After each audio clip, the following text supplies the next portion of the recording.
तो पहली बात, हमें मिनट टू मिनट जानकारी कैसे मिलती है सर? पोलर सैटेलाइट से मिलती है। क्या एक ही सैटेलाइट है? नहीं, हजारों सैटेलाइट है। टॉपिक अपना छोटा सा,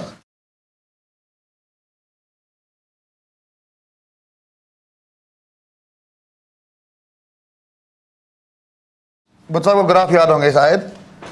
आप कैसे याद किया था बेटा? यदि होलो है, दोनों ग्राफ एक साथ याद करना था बच्चे। यदि ई का था नेगेटिव बनेगा, होलो का था अंदर जीरो था, डॉटेड लाइन थी, ऐसा बना था, याद होगा आपको।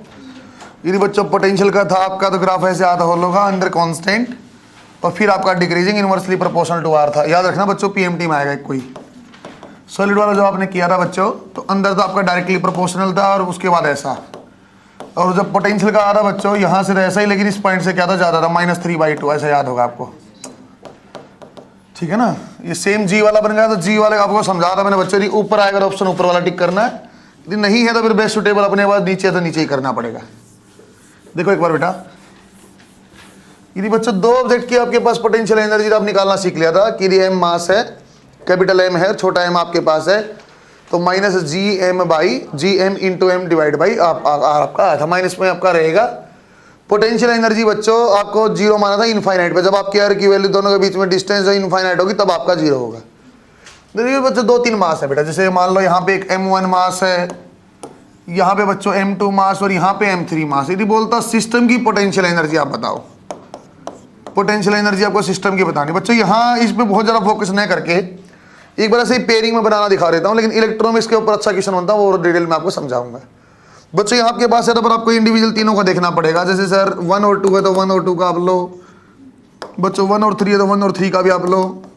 एक पेयर और पॉसिबल है बच्चों जो आपका 2 और 3, तो आपको जितने पेयर पॉसिबल होंगे सारे पेयर आपको लेने पड़ेंगे। ग्रेविटेशन में बच्चों ये सिस्टम वाला सवाल नहीं बनता है, लेकिन इलेक्ट्रो में क्वेश्चन बनता है, इसलिए मैं आपको समझा भी दूंगा। n × n-1 डिवाइड बाय ऐसे नंबर ऑफ पेयर बनेंगे, आप देख लेना, अपने आप बन भी जाएंगे। मैं आपको तरीका भी समझाऊंगा, लेकिन सिंपल है। जैसे मैंने 1 2 3 बनाया तो बेटा 1 और 2 का, 2 और 3 का और 1 और 3 का बनाना है, तो ऐसा लिखना पड़ेगा। आर सबके बीच में डिस्टेंस बच्चों आपकी आर ही है, तो GM1 M2 divide by are बेटा 1 और 2 का बन गया। 2 और 3 का लिखेंगे बेटा GM2 M3 divide by are बन गया। ऐसे ही बच्चों यदि 1 और 3 का लिखेंगे बेटा M1 M3 divide by are बन गया। सही है क्या? एग्जाम्पल आप देखो बच्चों इसका, जैसे मैंने ऐसा बोल दिया, अपने पास एक स्फीयर है, एक यहाँ स्फीयर रखा और एक यहाँ स्फीयर में रखा हुआ है, सबका मास m और रेडियस r है, सबका मास m और रेडियस r है। इन तीनों, ऐसा कुछ क्वेश्चन हमने किया था बच्चों, आपको याद है तो मोमेंट ऑफ इनर्शिया निकालने में ऐसा कुछ किया था ना। तीनों आपके पास स्फीयर हैं और तीनों स्फीयर का बच्चों आपको सर होलो है कि कौन सा है, मुझे फर्क नहीं पड़ता। पोटेंशियल एनर्जी निकालने मुझे कोई फर्क नहीं पड़ता बेटा, होलो है कि ये सॉलिड है ना। पोटेंशियल एनर्जी में हमने कोई दिक्कत नहीं थी। पोटेंशियल पूछता कि एक पॉइंट बताओ तब अलग बात थी। यदि बच्चों यहाँ सिस्टम की पोटेंशियल एनर्जी निकालनी पड़ती तो अपने को देखना पड़ता सर इसको नेमिंग कर लो आप, जिसको मैंने 1 बोल दिया बेटा, इसको 2 और इसको 3। 1 और 2 में आप डिस्टेंस देख लो बेटा कितनी आएगी सर, इसकी आर रेडियस, इसकी आर रेडियस 2r आ गई। ऐसे ही बच्चों 2 और 3 की देखो तब भी क्या आ गया बेटा वही, और 1 और 3 की वो भी वही। यदि यहाँ पोटेंशियल एनर्जी आप निकालते पूरे सिस्टम की, आप निकालते क्या लिखते बेटा -GM1 × M2 that is m² divide by क्या आता बेटा 2r। मेरी ख्याल तीनों में वही बन जाता बच्चों, GM² डिवाइड बाई 2r। सही है क्या? ये सोल्व करते फाइनल था -GM² डिवाइड बाई 2r। सही है क्या? सिस्टम वाले में यहाँ ज़्यादा दिक्कत नहीं बेटा, ना अपने से पूछता है ना ही अपने को इतना ध्यान देना है। लेकिन जब इलेक्ट्रॉन में बनता है, आपने पहले पढ़ा होगा, वो चार्ज की कन्फिग्रेशन चेंज करता रहता है। एक बार यहाँ m था, एक बार q था, 2q चेंज कर दो, फिर क्या वर्क करना पड़ेगा। तो वहाँ मुझे सिस्टम की ज़्यादा रिक्वायरमेंट यहाँ इतनी नहीं है, इसलिए एक बार आपको बता, हाँ पेयरिंग नाम की कोई चीज़ होती है। 2 पॉइंट मास के बीच में या 2 मास के बीच में potential -GM1 M2 by r होती है बच्चों। जब सिस्टम की आप निकाले तो बेटे सारे जितने पेयर पॉसिबल है, 1 से 2 है तो 1 से 2, बेटा 2 3 है तो वो भी सारे पेयर आपको लेने पड़ेंगे। वैसे आपको जनरलाइज इन्फॉर्मेशन दी है। बनाओ शाबाश एक बार आप। इंपॉर्टेंट क्वेश्चन आज बनेंगे, कुछ एक महत्वपूर्ण पोर्शन आपका आज बनेगा बेटा। तो एक क्वेश्चन बनता है जनरली ग्राफ पे बनेगा, जो हमने पहले ही किया हो वैसे ही पूछता, बार बार ग्राफ का वेरिएशन ही पूछता है। सही, यहाँ से पूछे चाहे इलेक्ट्रॉन से सेम बनता हो ग्राफ। एक क्वेश्चन जो आज बनेगा वो आज वाला कहानी आप देखना अच्छे से, एनर्जी कंजर्वेशन टाइप की कुछ चीज़ें आएंगी। यहाँ से एक इंपॉर्टेंट पोर्शन बनेगा। फॉर्म आ गया होगा ना, फॉर्म को भरने में जल्दबाजी नहीं करनी। 15 से आ गया है ना, आज से आ जाएगा, आज से आ गया होगा। फॉर्म को फिल करने में जल्दबाजी नहीं करनी। कई बार ऐसा मिसकंसेप्ट जनरेट हम कर लेते हैं, सर जल्दी भरेंगे जल्दी सेंटर आ जाएगा, ऐसा कुछ नहीं होता है। सही है, ऐसा कुछ नहीं है। 2-4 को भरने दो, उसको गलती कर दो तो फिर आप ढंग से भर लेना है। ठीक, सही है क्या? अब जल्दबाजी भरो तो पहली गलती आपकी, सर एक मेल आईडी मेरी खराब हो गई, सर वो तो सेम डाटा दिखा रहा है, दोबारा कैसे फॉर्म भर पाऊंगा, समझे क्या। आप आराम से कुछ बच्चों को भरने दो, वो 1 महीने का लगभग ड्यूरेशन है, तो आप उसको आराम से 4-5-10 दिन जब हो जाए तब बनाना। अब एकदम वेबसाइट पर लोड आएगा, दिक्कत रहेगी। सेंटर आप लोग कोटा, तो कोटा सेंटर डालना है। जनरलाइज यहाँ लड़कियों सेंटर आता है, लेकिन इस बार बच्चे कम हैं मेरे ख्याल से, सब बच्चों का यहाँ आ जाएगा, है ना। ये मत सोचना कि यार घर पे डाल लेते हैं, सर कोटा से बाहर जाना पड़ेगा, कोई दिक्कत नहीं। कोटा के बाहर यहाँ अजमेर भी सेंटर आता है, नज़दीक है, दूर नहीं है। जयपुर भी आएगा, वो भी दूर नहीं। देखो बच्चों, एक छोटे छोटे क्वेश्चन हम बना के देखते हैं। एनर्जी कंजर्वेशन वाले क्वेश्चन हम देखेंगे। बच्चों आप देखना बेटा, वो हाइट बोलेगा, लेकिन आपने देखो आप जहाँ से भी सेंटर से आपको लेना है, डिस्टेंस आपको बोला था, तो आप सेंटर से ध्यान देना, तो सेंटर से ही आपको डिस्टेंस लेनी है। क्वेश्चन देखो एक बार, आप छोटे छोटे क्वेश्चन से स्टार्ट करते हैं। बना दिया क्या आपने। N object of mass m, छोटा m लिखना बच्चों। N object of mass m is projected vertically upward, is projected vertically upward from surface of earth with velocity, सामने लिखा बेटा 3/2 g r under the root, ऐसा सामने लिखा हुआ है, सामने लिखा हुआ देखो, with velocity under root 3/2 g r। Find out, सामने लिखा हुआ वैल्यू, यहां से देखो, find out maximum height attained by that object. Find out maximum height attained by that object. देखो बच्चों, मैं धीरे धीरे एक आसान से क्वेश्चन से शुरुआत किया बच्चों, लेकिन आपको एनर्जी कंजर्वेशन लगाना चाहिए। आपको लास्ट में हाइट बोला, उस हाइट को अंडरलाइन करो बच्चों। आपको ऐसा लग सकता है सर छोटा आर निकालना है क्या, नहीं, स्मॉल आर जो आप लेते सेंटर से लेते हैं बच्चों, आपको हाइट निकालना। हाइट कहां से निकालना, सरफेस से। आंसर जो भी आ जाएगा ना बच्चों, उसको -r करना पड़ेगा, क्योंकि मैं सरफेस से प्रोजेक्ट। देखो एक बार दोबारा बच्चों, 2 ऑप्शन अपने को नजर आते हैं, 2 जगह आप देखेंगे कहाँ का आपको एनर्जी कंजर्वेशन लेना है। सर एक स्टार्टिंग पॉइंट पे लेना है, और मान लो बच्चों यहाँ आपका मैक्सिमम हाइट आ जाएगा, या h की वैल्यू जो आपको निकालनी हो, तो इसको मैं a पॉइंट, बच्चों इसको b पॉइंट, हमेशा पॉइंट मार्क कर लेना बेटा, 1 2 या a b, उसमें लिखना अपने पास आसान होता है। अब देखते हैं सर, एक काम कर लेते हैं, एनर्जी कंजर्वेशन होगा क्या। हाँ, एनर्जी कंजर्वेशन होगा, सही है क्या। एनर्जी कंजर्वेशन कब होता है सर, जब तक आप एयर फ्रिक्शन नहीं लेते हो, तब तक एयर आपका एनर्जी कंजर्वेशन हमने ऐसा बताया हुआ। देखो बच्चों, तो आप ऐसा कर लेते हैं सर, काइनेटिक एनर्जी ए पॉइंट के ऊपर, एक पॉइंट के ऊपर ही पोटेंशियल एनर्जी, और बच्चों आपका काइनेटिक एनर्जी बच्चों बी पॉइंट के ऊपर, और बच्चों आपके पास पोटेंशियल एनर्जी भी बी पॉइंट के ऊपर, हमने ऐसा लिया, सही। यहाँ बच्चे का ऐसा डाउट आ सकता है सर, आपको पोटेंशियल एनर्जी mgh वाले में क्या दिक्कत होगी लेने में। यहाँ बच्चे को ये दिक्कत आ सकता है सर, वो mgh हमने जो पढ़ा था आज तक, उसको क्यों नहीं ले रहे बच्चों। एक्चुअली फॉर्मूला जो पोटेंशियल एनर्जी हम यूज करते हैं, यही चीज़ है जो हम अभी यूज कर रहे हैं, -gm1m2/r, फॉर्मूला यही है। उसका अप्रोक्सीमेशन यूज करके mgh यूज किया, क्योंकि हमने जहां mgh किया ना बेटा, ऐसा यूज किया, ये 80 मीटर ऊपर है, 100 मीटर ऊपर है, 10 मीटर ऊपर है, तो वहां हाइट कंपेरेटिवली बहुत कम थी। ऐसी चीज हम पहले पढ़ा कब, जब इफेक्टिव जी आपने निकाला था, वेरिएशन विद h, याद होता आपको, g डैश आता बेटा g divide by 1 plus h divide by whole square, उसी को अप्रोक्सीमेशन क्या आ गया था ऊपर जाके 1 - 2h/r, ऐसी कहानी वो भी है। आपको फॉर्मूला यही यूज करना है, इसी से mgh बना हुआ, कब, जब आपका हाइट कंपेरेटिवली बहुत कम होती है रेडियस से। लेकिन यहाँ देखो बच्चों क्या बनेगा, देखो सर पोटेंशियल आपकी काइनेटिक एनर्जी क्या बन जाएगी, काइनेटिक एनर्जी हाफ सर मास m है, और v स्क्वायर क्या आ जाए बेटा 3/2 g × r, सही। सर पोटेंशियल एनर्जी देखो, पोटेंशियल एनर्जी क्या बनाई बेटा, इस पॉइंट के ऊपर ऑन द सरफेस है, तो -g capital m divide by r, सही लिखा क्या। आगे देखो बेटा बी पॉइंट के ऊपर, आपको पहले से पढ़ा हुआ है सर, जब भी मैक्सिमम हाइट आएगी तो वहां पे काइनेटिक एनर्जी क्या आती है, 0। क्या बच्चों एक्सेलरेशन 0 होता था, नहीं, हमने बोला g तो हमेशा रहेगा ना, तो बच्चों काइनेटिक एनर्जी 0, लेकिन पोटेंशियल क्या हो जाएगा, -g m divide by r plus h। बच्चों बढ़िया तरीका है, यहाँ स्मॉल r लिखने के बजाय पहले अब r प्लस h लिख लो, ताकि जो आंसर आएगा सीधा ही हाइट आएगा, आपसे वही पूछता है। यदि बोलता सेंटर से कितनी ऊपर जाएगी तो मुसीबत छोटा r लिखता, ताकि मुझे कंफ्यूजन ना हो बाद में, सर r को प्लस करना कि माइनस करना है। दोबारा देखो, इसकी वैल्यू पुट करते हैं बेटा हाफ m और 3/2 एज इट इज बच्चों, g का वैल्यू क्या थी बेटा, gm divide by r square into r, और ये -gmm डिवाइड बाई r, और ये क्या आ जाएगा बेटा -gmm divide by r plus h। बच्चों ग्रेविटेशन में जब भी आपको दिक्कत आएगी, सिर्फ ये इक्वेशन लिखने आएगा, ये पहले वाली, उसके बाद ये सोल्व करना बहुत आसान होता है। कैसे देखो सर, ये gm और ये r, सर ये gmr, ये भी gmr, सब कैंसिल, क्या बच जाएगा देखना, सर ये बच जाएगा एक आर से एक आर कैंसिल, 3/4 और नीचे बच गया बेटा आर, सही लिखा क्या? और ये माइनस क्या बेटा 1/r, यहाँ भी क्या हो जाएगा माइनस आपका आ जाएगा r प्लस h, ये भी मेरे ख्याल से सही हमने बनाया है। अब चाहो बच्चों आप सीधा एलसीएम ले लो बेटा, तब भी सोल्व हो जाएगा। इसका और भी आसान तरीका हो सकता है बच्चों, यहाँ आपको है ना उल्टा लगने लग जाता है, सर r को एलसीएम में आ गया, क्यों हम ऐसे फैमिली रहते हैं कि ऐसी कुछ चीज़ होती ना, इस चीज़ में हम फैमिलियर हैं, अरे ये चीज़ होती है उसमें हम फैमिलियर हैं एलसीएम वगैरह लेने में, है ना।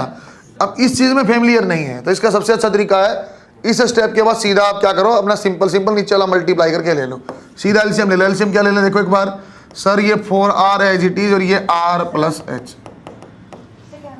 आराम है 4r ले बेटा और सीधा मल्टीप्लाई किया r प्लस h, ठीक है। अरे आप समझे बात को, आप इसको अलग अलग मत सोचना, सर इसको ले लूँ क्या, सीधा मल्टीप्लाई करके आप ले लो, r कॉमन उसकी जरूरत नहीं है। देखो दोबारा सर 4r तो पहले ही है, 3 से मल्टीप्लाई कर दो क्या 3r प्लस 3h, सही लिखा गया बच्चों। सर r तो पहले ही है, r को तो हटा दो, तो ये बाकी मल्टीप्लाई किया माइनस 4 इंटू आर तो 4r, सर माइनस पहले ही है 4 इंटू एच तो 4h, सही लिखा गया। इसका छोड़ दो सर r प्लस एच तो वहाँ पहले ही है, क्या बच गया माइनस 4r, ये बात आपको समझ में आई है। फिर नीचे वाले का हटा दो, कोई दिक्कत नहीं, हमने जब कॉमन आपने एलसीएम लिया पूरा इक्वल टू आगे तो आप हटा सकते हैं, कोई दिक्कत नहीं। अब सोल्व कर देंगे बेटा, सर ये कितना बन जाएगा 4r माइनस का यहाँ और माइनस का यहाँ कैंसिल, ये कितना बन जाएगा सर, ये आपका h3 है और ये दो साइड जाएगा plus h is equal to 3r, सही है क्या? सीधे आपकी हाइट आई। दो बातें क्या समझे सर, सवाल आसान है, हाँ आसान है, क्या आप अलग तरीके से बना सकते हैं, हाँ बना सकते हैं, सही है क्या? मैं इस बात में मना नहीं कर रहा, लेकिन यूनिफॉर्म सिस्टम बनाने के लिए मैं ऐसा समझा रहा हूँ। तो आप सवाल देना बेटा कहाँ से पूछा, सेंटर से पूछा है, छोटा r ले सीधा आसान है, या बच्चों ने हाइट जनरली पूछता है या डेप्थ जनरली पूछता है तो उसको आप r प्लस h की फॉर्म में ही लेना, वो ज़्यादा अच्छा आपको सीधा h आएगा। बच्चों जब इस स्टेप पे आ जाओगे ना, वो आपके लिए इस टाइप की चीज़ हमने फैमिली ये होता है ना, आराम से हम करते हैं। इसकी टोटल एलसीएम ले लो, फिर इसको देखना आसान है, सर 4r छोड़ दो 3 ये इसको गुणा कर लो, सर r छोड़ दो बाकी सबको मल्टीप्लाई कर लो, बस समझे क्या? बना जा बस, ये क्वेश्चन बना बेटा, इस बार क्वेश्चन आप ट्राई करना, थोड़ा सा इसको मोल्ड करके आपसे पूछ के देखते हैं। देखो एक बार बच्चों ये क्वेश्चन आप सिंगल स्टार मार्को हमने पहले किया है, ये इसी टाइप का एक सवाल आप बना के देखो। देखो N object of mass m, छोटा m लेना बेटा आपको, N object of mass m is dropped from height 2r from earth surface, height को और अर्थ सरफेस को अंडरलाइन करो बेटा। N object of mass m is dropped from height 2r from earth surface, find out its velocity when it is at height r, when it is at height r from surface of earth। 2r से drop किया, जब r पे पहुंच गया उस time v निकालना है। ये आपका a पॉइंट हो गया, b कौन सा बेटा, जब आपकी हाइट h है, r फटाफट आप सोल्व करो।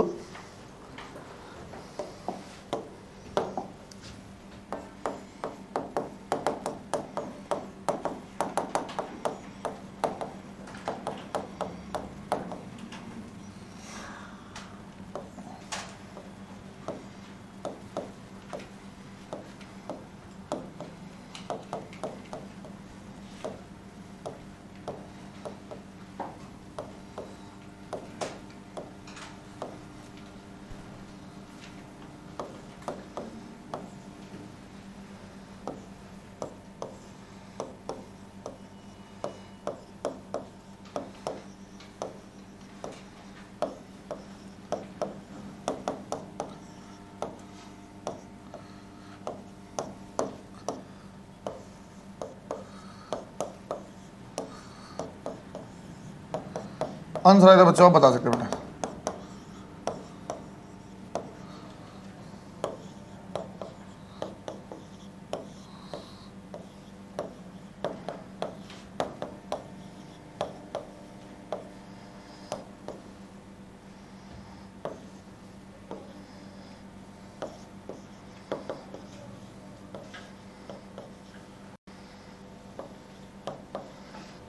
अपने आप बनाओ यार, वैल्यू पुट करनी करो शाबाश, ये सोल्व करना और भी आसान है ना।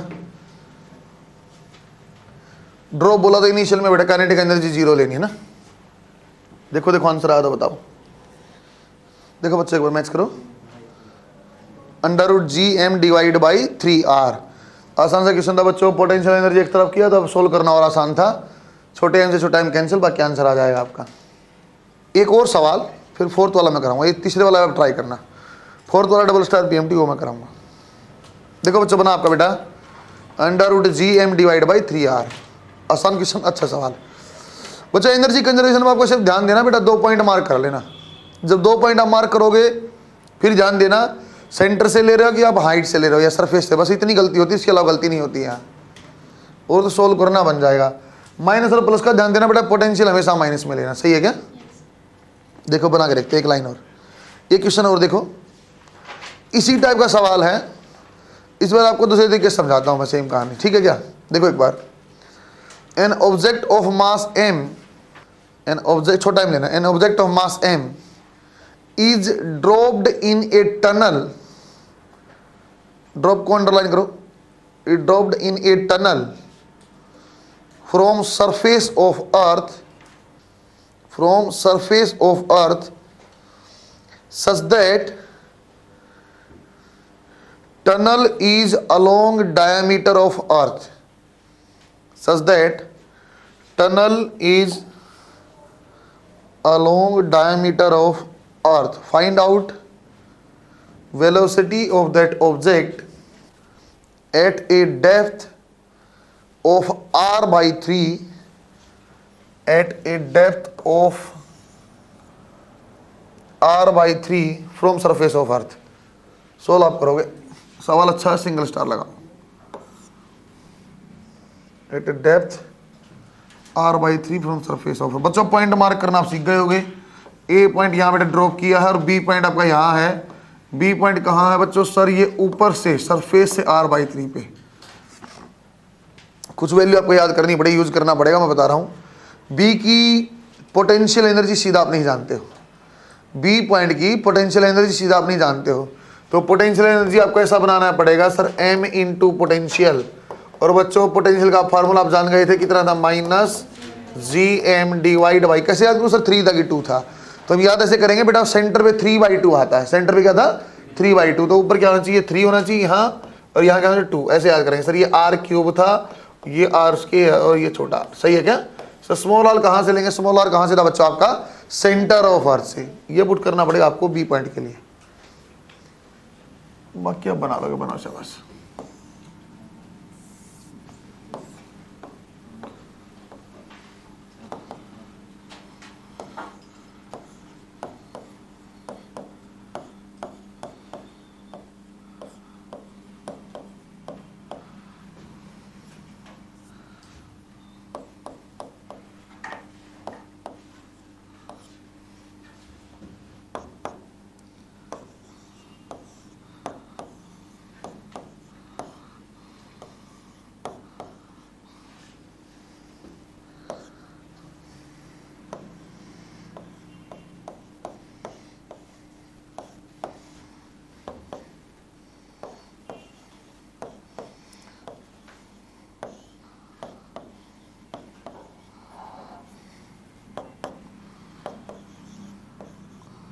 मेरे ख्याल से पोटेंशियल एनर्जी आपको निकलवा दी थी मैंने पहले।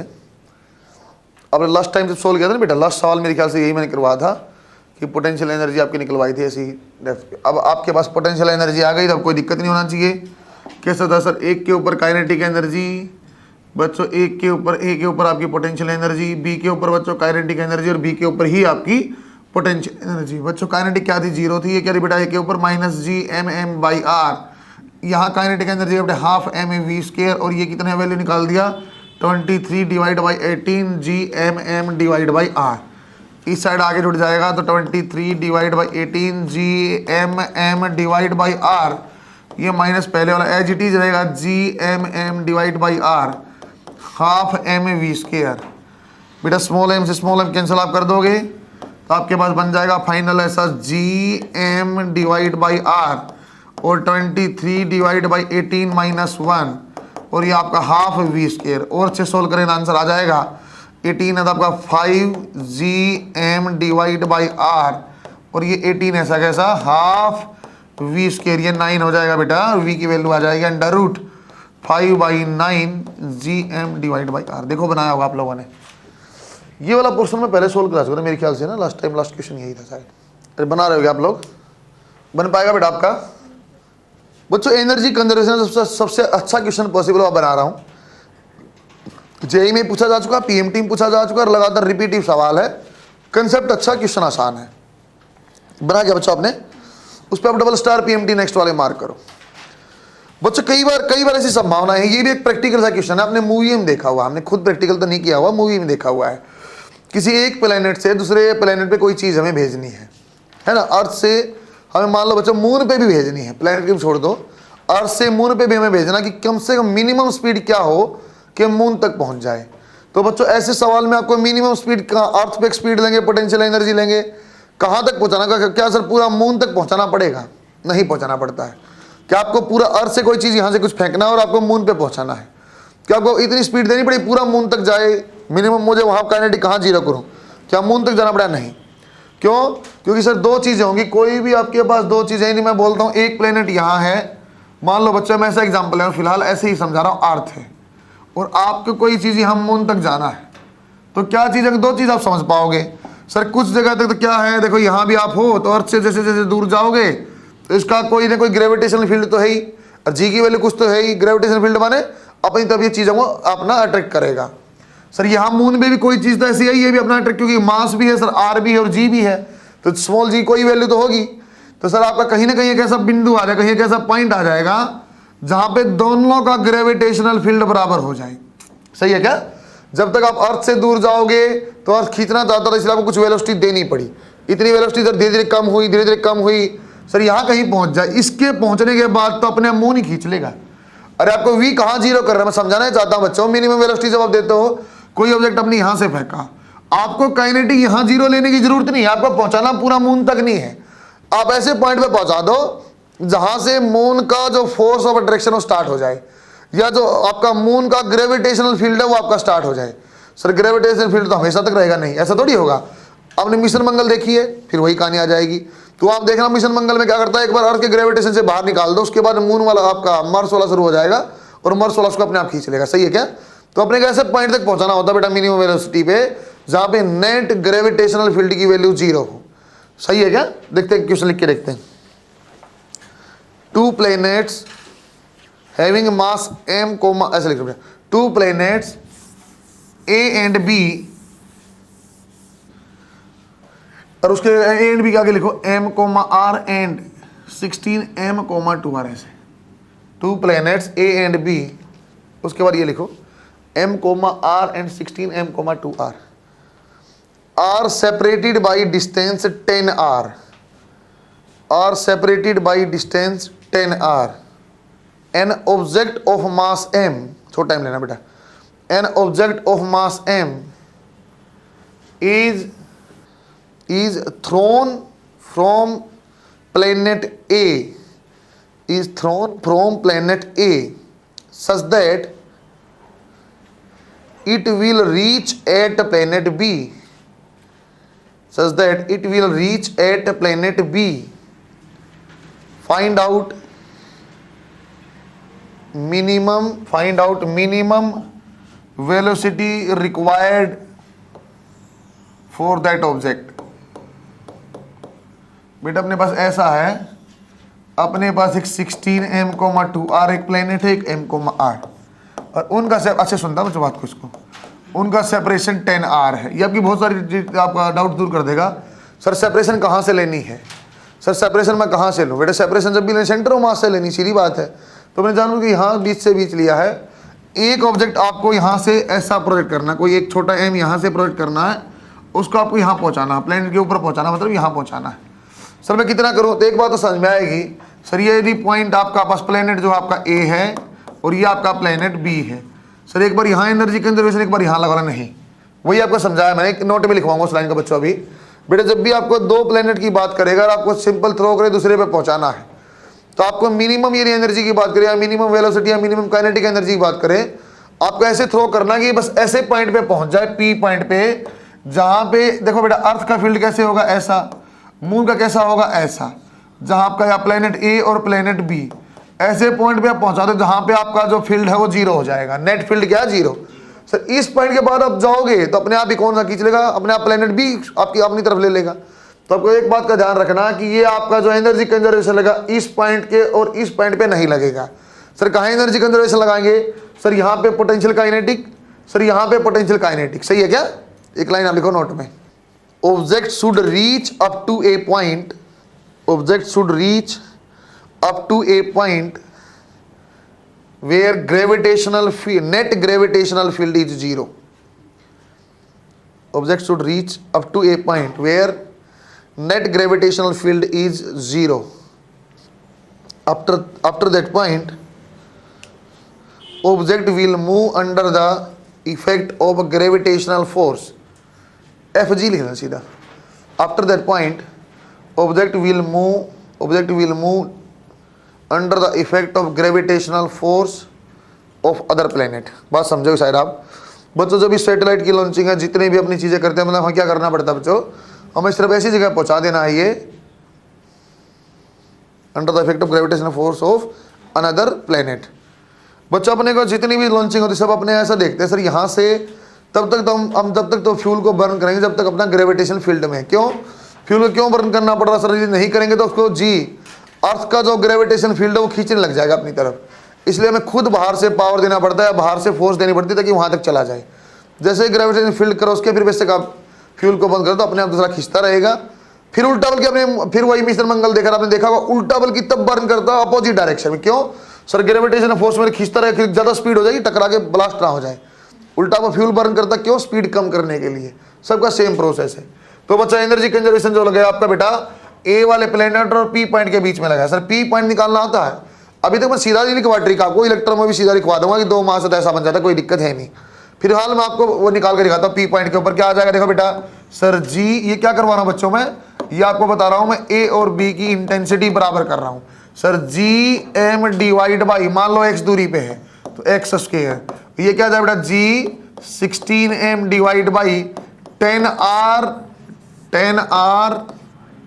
माइनस, अरे यार घटाना पड़ेगा, g into 16m divide by 10r minus x और होल स्क्वायर, ये भी सही है।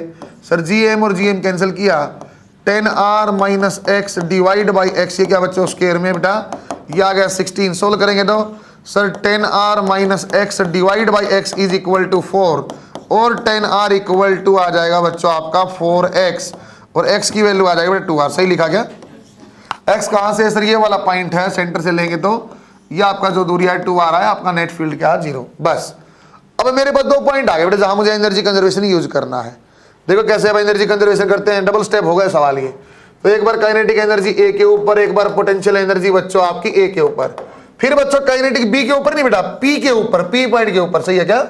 फिर पोटेंशियल पी के ऊपर, सर यहाँ के ऊपर क्या थी वही तो निकालनी, half M V square. Potential क्या थी सरफेस के ऊपर जी एम, और एम आपका दूसरा मास छोटा है बेटा, और सरफेस क्या आर। सर वहां पी के ऊपर काइनेटिक क्या कर देंगे 0।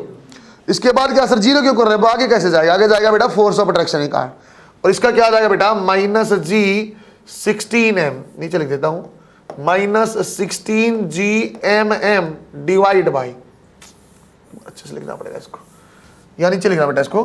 काइनेटिक एनर्जी क्या आ जाएगा, half M V square potential G M M. अच्छे सुना बच्चों, सर ये सही हो गया क्या, ये सही हो गया क्या ना, मैंने अभी बोला आपको यदि बच्चों 3 मास सारे पेयर देखने पड़ेंगे। और ये जब ऑब्जेक्ट यहाँ एम है, इस सरफेस के कारण पोटेंशियल क्या आ गई minus G M M divide by R. सही है सर, काइनेटिक क्या हाफ एम वी स्क्वायर। अरे क्या इसके कारण पोटेंशियल नहीं होगी क्या, अरे हमने ऐसा पता ना कि बेटा एम मास है, उसके कारण सॉलिड स्फीयर है, पॉइंट आउटसाइड है, सवाल करवाया था। तो यहां क्या बन जाएगा माइनस जी एम और आपका क्या बेटा जी 16mm। सर डिस्टेंस क्या लें, डिस्टेंस क्या लें बेटा, ये पॉइंट और सेंटर से दूरी 10r लूं कि 9r लूं, अरे 10r लूं कि 9r। ये ऑब्जेक्ट तो बेटा यहीं रखा है ना, इस सेंटर से कितनी दूरी है बच्चों 9r, that should be equal to, kinetic 0 है पी पॉइंट के ऊपर, लेकिन सर इसके कारण पोटेंशियल क्या आएगी minus G M M divide by 2r, अभी आपने निकाला है, सही है क्या।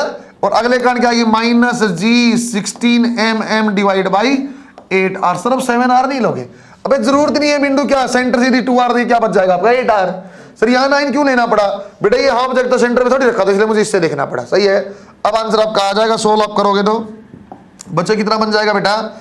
GMM/r सब एक तरफ कर लो तो हाफ mv² एक तरफ आ गया बेटा। Sir GMM divide by r एक तरफ, इस साइड जाके प्लस हो गया 1 प्लस 16/9 माइनस 1/2 और -2 आ जाएगा। सही है क्या? ये कैंसिल होकर क्या बन जाएगा 2। सर आप सोल्व करेंगे तो बेटा एलसीएम आप ले लो, एक छोटे m से छोटा m कैंसिल, v²/2 ये बच गया बेटा GM/r। एलसीएम लेना बच्चों, आपका आ जाएगा एलसीएम कितना 18। सर 18 प्लस 32 माइनस कितना आ जाएगा बेटा आपका 9 और माइनस कितना बच्चों 36। सोल्व कर लेना, आंसर बन गया। तो बात समझ में आई क्या? दो वीआईपी कंसेप्ट यहां सीखे बच्चों। क्या वीआईपी कंसेप्ट?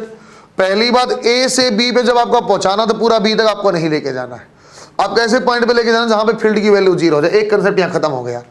इसके बाद सर जब आप पोटेंशियल एनर्जी देखते हो तो अब तक मैंने बेटा सिंपल 2 मास की देखी थी, इस पे इसके कारण देख ली, इसी पे यहां पे देख ली। अब ऐसा नहीं है, अब 2 प्लैनेट हैं तो इसके ऊपर जब आप एनर्जी लिखो तो अच्छे से देखो, एक इसके कारण पोटेंशियल है सर, इसके कारण भी तो पोटेंशियल है। सर कितनी दूरी पे है? सर r रेडियस पे छोड़ दो, यहां से दूरी देखो सेंटर से क्या आएगी 9r।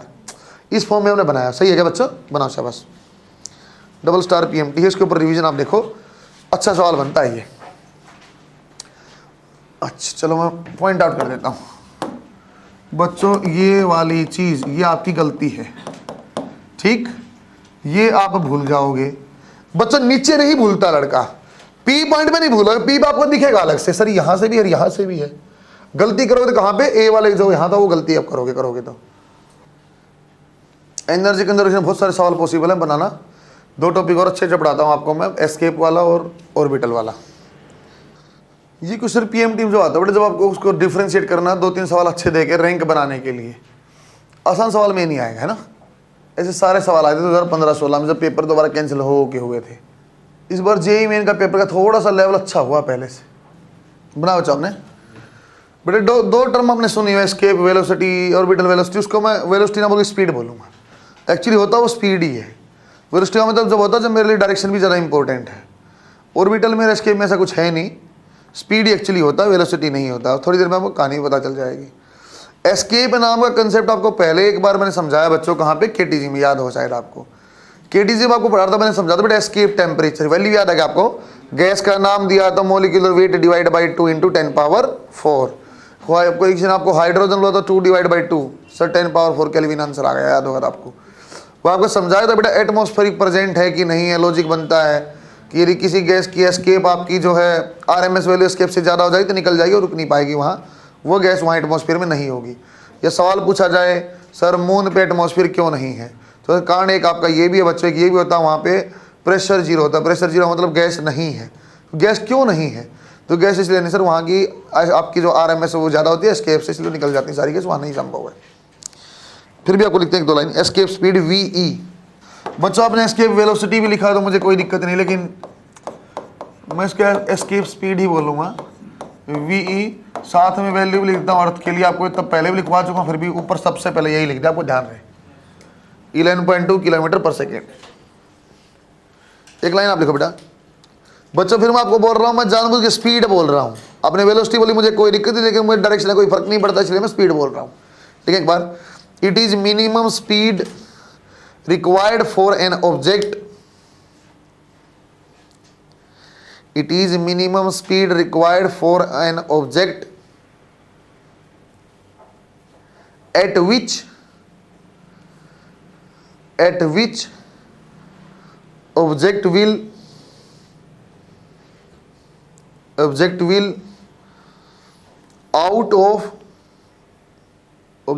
out of gravitational field of earth, object will out of gravitational field of earth।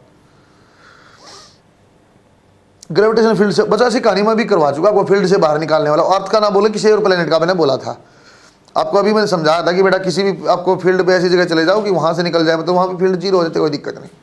अर्थ के लिए बात कर रहे हैं तो बच्चों अपने पास ये अर्थ सरफेस है बेटा। अर्थ का बच्चों मैंने मास और रेडियस का एक बार डाटा आपको लिख दिया था। मास आपको याद होगा 6 × 10⁻24 kg। ये आपको रेडियस भी याद होगा 6400 किलोमीटर याद होगा। तो बच्चे यहाँ से आपने कोई ऑब्जेक्ट m मास का आपने थ्रो किया और ऐसे थ्रो किया इसी जगह आप पहुंचा दो सर जहां ये अर्थ का आपका ग्रेविटेशनल फील्ड से बाहर हो जाए, इतना ही मेरे लिए बहुत है सर। ग्रेविटेशनल फील्ड से बाहर हो जाए मतलब कितनी दूर होगी, बहुत दूर है। अच्छा सुनना सर, इस चीज को आप कैसे बनाना चाहते हो? देखो बेटा मैं इसको एनर्जी, दो चीजें भी समझाऊंगा आपको मैं थोड़ी देर में, ऑर्बिटल में बताऊंगा, उसको मैं फोर्स से समझाऊंगा, उसको कंसेप्ट याद रखना आप बच्चों। यहां मैं एक स्पीड बनाना चाहता हूं, एस्केप तो मैं एनर्जी समझा रहा हूं, क्यों? और जो ऑर्बिटल समझाऊंगा मैं आपको फोर्स से समझाऊंगा, क्यों? ऑर्बिटल का मतलब होता है बच्चों घूमने वाला, और घूमने का मतलब होता है सेंट्रीपिटल फोर्स, इसलिए मैं फोर्स से समझाऊंगा। लेकिन यहाँ क्या बेटा आपको निकालना, बस ऐसी जगह पहुंचाना है ये पूरे का पूरा आपका ग्रेविटेशन फील्ड से बाहर चला जाए। सो बाहर चला जाए, ऐसी कोई फोर्स हो सकती है कि बाहर भेजने, ऐसा कुछ हम नहीं जानते हैं। फिर हम एनर्जी कंजर्वेशन से करते हैं। एनर्जी कंजर्वेशन क्या बेटा, यहाँ ए पॉइंट और ये बी पॉइंट मान लिया जहां बिल्कुल आउट ऑफ ग्रेविटेशन फील्ड हो जाएगा सर, वही लिखना एक बार आप। काइनेटिक एनर्जी ए के ऊपर, आपकी पोटेंशियल ए के ऊपर, ऐसे ही बच्चों काइनेटिक बी के ऊपर, और बच्चों पोटेंशियल आपकी बी के ऊपर करना एक बार सर। काइनेटिक आ जाएगा half M V E square, बच्चों वी ई बोल दिया इसको, और पोटेंशियल क्या बेटा इसके ऊपर G M divide by R. और अच्छे देखो सर, ऐसे पॉइंट के ऊपर काइनेटिक क्या हो जाएगी, जीरो। अरे अभी समझाई ना आपको मैंने, फील्ड से बाहर निकलना हो तो उस पॉइंट पे आप जीरो कर दो, उसके आगे अपने आप जाएगी। जैसे सर आप पोटेंशियल क्या लें, पहले बार आप पोटेंशियल ले रहे थे 2r पे बेटा, वहां मैं डिस्टेंस जानता था इतनी दूर सेपरेटेड। आप बताओ अब डिस्टेंस आप जानते हो नहीं जानते सर? बहुत दूर, बहुत दूर का मतलब होता है इनफाइनाइट, और इनफाइनाइट में पोटेंशियल क्या होती है बच्चों, जीरो। इनफाइनाइट लिख दिया, अरे समझे क्या सर? अभी डिस्टेंस नहीं जानते, नहीं जानता, इसलिए मैं जीरो ले रहा हूं। क्या बन जाएगा sir, half M V E square g M M divide by r, m से m cancel, v is equal to under root 2gm। बच्चों का रट्टा नहीं मारना, इसका आपको मिसकंसेप्ट जनरेट मत करना, वैल्यू पुट करते रही आ जाएगी बच्चों। ये आपके साथ खेलता है, किलोमीटर पर सेकेंड है, ये आपके खेलता है। कैसे खेलता है, जैसे स्मॉल जी में मैंने आपको समझा, आपने रट्टा मार लिया sir escape velocity inversely proportional to R है, तो आपको बताता रहेगा अलग अलग प्लेनेट है उसकी आ रही है, तो आप बताओ। आप देख रहे हैं बेटा कब कंडीशन है, जब मास कांस्टेंट है, जब मास कांस्टेंट है तो क्या बोलो, inversely proportional to root R है। गिरियो बोल देता कि मास वेरिएबल है, या made up of same material, दो प्लेनेट हैं वो made up of same material है, उनकी रेडियस r और 2r है। फिर आप बताओ इसके वेलोसिटी की रेशियो पे सवाल बनता है बच्चों। यहाँ यदि आपको बोलते ना बेटा if density is a constant, density भी कांस्टेंट होती तो ऐसा सवाल, ऐसी चीज मैं आपको छोटे जी में बता रहा बच्चों, तो v को क्या लिखते हैं बेटा, आप ऐसा लिखते हैं सर, ये g as it is 4/3 pi r cube into rho divide by r, ऐसा ही है क्या? या v is directly proportional to radius, सही है क्या बच्चा? कैसा लगता मैं बोलता सर दो प्लेनेट है made up of same material, उनकी रेडियस r और 2r, रेशियो बताओ। तुमने रट्टा मारा हुआ है, इनवर्सली प्रोपोर्शनल टू r आ जाएगा सर, √2:1 या 1:√2, पता नहीं क्या ऐसा कुछ, जबकि ऑप्शन क्या आएगा 1:2 या 2:1, ऐसा कुछ सोचना पड़ेगा। कब? सब जब made up of same material rho same है, तो आपका क्या आ जाएगा बच्चों, इफ मास इज सेम। फिर क्या बोला बेटा, यदि मास आपका सेम है तो then we can say escape velocity is proportional to √r, सही है क्या? मतलब ग्रेविटेशन में कहां ध्यान देना पड़ेगा सर, मास अलग, यदि बोल दिया कि मास m है, 8m है, 8, हाँ फिर ये फॉर्मूला लगा लो, कोई दिक्कत नहीं। यदि बोल दिया बेटा made up of same material, radius अलग अलग, फिर अपने को कैसा देखना पड़े इस हिसाब से, सही है क्या? को पहली बार किया नहीं किया है, सेम कहानी मैंने आपको फोर्स में समझाई सबसे पहले कि बच्चे यदि मास नहीं दिया किसके प्रोपोर्शनल, r² के इनवर्स नहीं होगा, r⁴ के डायरेक्टली प्रोपोर्शनल। यार आपको पहला सवाल मैंने वहां करवाया, फिर छोटे जी में कराया, यहां बता रहा हूं, सही है क्या? बनाओ शाबाश। अरे रट्टा मत मारना, क्योंकि हमारे दिमाग में बैठा होता √2gm, समझे, ऐसा हमने बिठा रखा अंदर। बच्चों ये वो सवाल होते हैं जिसको आप बोल दो सिल्ली मिस्टेक है, बस समझे क्या? जो आपको आता तो है, हमने सवाल जब पढ़ा उसको अंडरलाइन नहीं किया, अंडरलाइन किया मूर्खता कर दिया, समझे क्या? क्वेश्चन करना सबसे अच्छा तरीका है छाटो सवाल करो, छाटो सवाल करो आराम से। अरे मेरी बात पे यकीन ना होना, पेपर दे घर जाना और घर जाके सवाल देखना अच्छे से पढ़ के, आप बना लोगे आधे ज़्यादा सवाल जो आपके यहाँ गलत हुए होंगे, समझे? उसका मतलब ये था आपने ढंग से पढ़ा है, वो सर ये भी था मैंने देखा ही नहीं। बच्चों यहाँ कोई एंगल नहीं आया बेटा, नोट में आपको लिखवाऊंगा, किसी भी एंगल पे आप प्रोवाइड करो, किसी भी लोकेशन से, कोई फर्क नहीं मुझे पड़ता, जहाँ जी का छोटा मोटा वेरिएशन हो एक अलग बात है, अदरवाइज कोई दिक्कत नहीं। पता नहीं तुम लोगों ने, अरे तुम लोगों ने ग्रेविटेशन पहले पढ़ा है? ये एक ऐसा चैप्टर होता है जैसे काइनेमेटिक्स तुम्हें लगता है सर फॉर्मूले तो मुझे आते हैं, सवाल नहीं बनते हैं, क्योंकि फॉर्मूला एक नहीं होता, फॉर्मूला रट्टा मार के सवाल नहीं कर सकते हो, इसमें आपको देखना पड़ेगा सवाल कैसा लिखा, उसके हिसाब से क्वेश्चन बनता है इसका। नोट आप लिखो बच्चों, escape velocity, sorry escape speed does not depend on angle of projection, escape speed does not depend on angle of projection. बड़ा इंपॉर्टेंट बात है बच्चों। कोई यदि मैं ऐसे खड़ा ना, आपके दिमाग में ऐसा बैठा हुआ, इस तरह से फेंकोगे तो अर्थ से बाहर जाएगा। ऐसे खड़ा कर मैं ऐसे ही फेंक दूँ, सीधा भी हॉरिजॉन्टल भी, यदि किसी ऑब्जेक्ट की स्पीड मैंने फेंक दिया 11.2 किलोमीटर पर सेकेंड, अपने आप अर्थ के ग्रेविटेशन से बाहर, आप ये मत सोचना सिर्फ ऊपर ही फेंकना पड़ेगा। हमने ऊपर की फॉर्म में पढ़ा है, it does not depend on angle of projection. ये कोई बोल देगा दो ऑब्जेक्ट है, एक को मैंने थीटा 90 डिग्री पे ऊपर फेंका, एक 30 पे, कोई फर्क नहीं पड़ता, दोनों आपका बाहर जाएंगे, उसमें कोई स्पीड में फर्क नहीं आने वाला। एक क्वेश्चन आप देखो इसका बना के,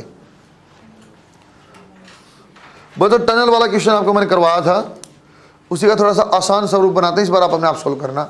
अब टनल है, टनल के अंदर से कोई सी चीज को आपको एस्केप करना है। क्वेश्चन में टनल के अंदर से एस्केप करवाता हूं एक कुछ हाइट से, क्यों मास्टर ऐसे बेवकूफ ऐसे सीधा याद नहीं करना है, यार सरफेस से फेंकना दिया आंसर आ गया। नहीं तो आपको करने का लॉजिक आप जानते हो, एनर्जी कंजर्वेशन करना, कंसेप्ट आपको बताना चाहिए, एनर्जी कंजर्वेशन करना पड़ेगा। पहले वाले पॉइंट पे एनर्जी और बाद वाले कोई टेंशन नहीं, जीरो है। बाद वाले पे काइनेटिक एनर्जी भी जीरो, पोटेंशियल क्यों जीरो, इनफाइनाइट है, काइनेटिक क्यों जीरो, बस वहीं तक पहुंचाना था। सही है क्या? एक क्वेश्चन आप लिखो बेटा, find out escape speed of an object, find out escape speed of an object which is thrown from depth r/2, which is thrown from depth r/2 from a tunnel in earth। Escape speed को underline कर लो, depth को underline कर लो। बच्चों तो सवाल में कोई फर्क नहीं पड़ रहा, आप सेंटर से आ रहे हो ऊपर से, लेकिन अदरवाइज आपको जो भी सवाल लेना सेंटर से लेना है। आपको दो ही चीजें, हाफ एम वी स्क्वायर, इस पॉइंट की पोटेंशियल, इस पॉइंट का नाम मार्क कर लो आप P, और पोटेंशियल एनर्जी पहले बना लो। और पोटेंशियल एनर्जी बनाने का तरीका बता था बेटा, M इंटू पोटेंशियल, M ऐसा ही रखना, पोटेंशियल माइनस GM। सर नीचे 2 था कि 3 था, 3/2 आता तो नीचे आपका 2 है, और ऊपर क्या था बेटा ऐसे। आप अपने आप बनाओ ना, मेरा मत देखना, मम्मी कसम तुम्हें अपने आप।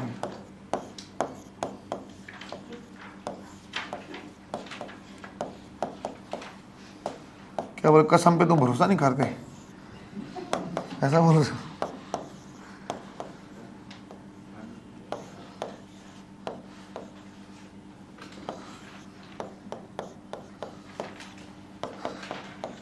शुरुआत वाले पॉइंट की पोटेंशियल एनर्जी बताओ कितनी आई। तो सोल्व करने लग गई, कॉपी पे ऐसी लाइन मार रहे हो।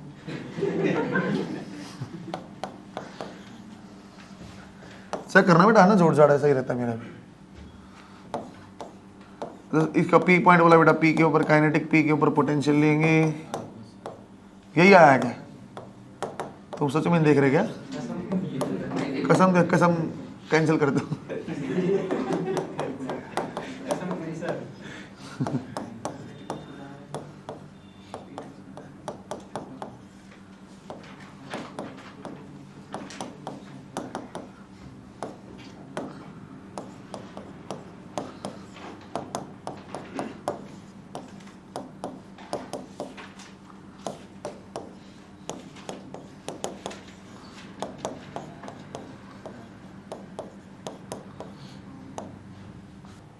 छोटा सा टॉपिक और पढ़ा के फिर आपसे अच्छा क्वेश्चन कराऊंगा। कुछ हाइट से हम फेंकते तो अब आपको बच्चों अर्थ का थोड़ा डायग्राम क्लियर होना चाहिए।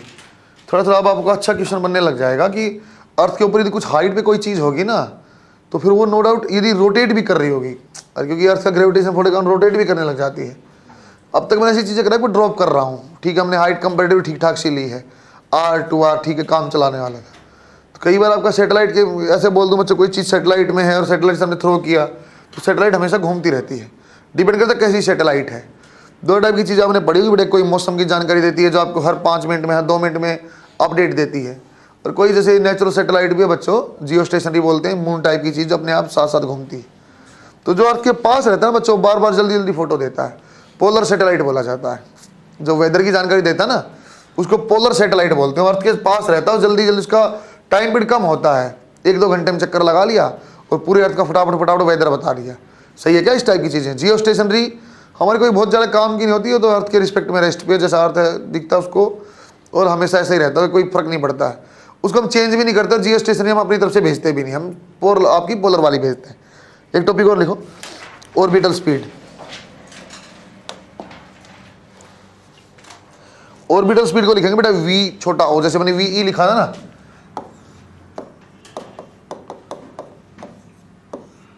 ऑर्बिटल स्पीड आप ऐसा लिखो बच्चों VO, ऐसा।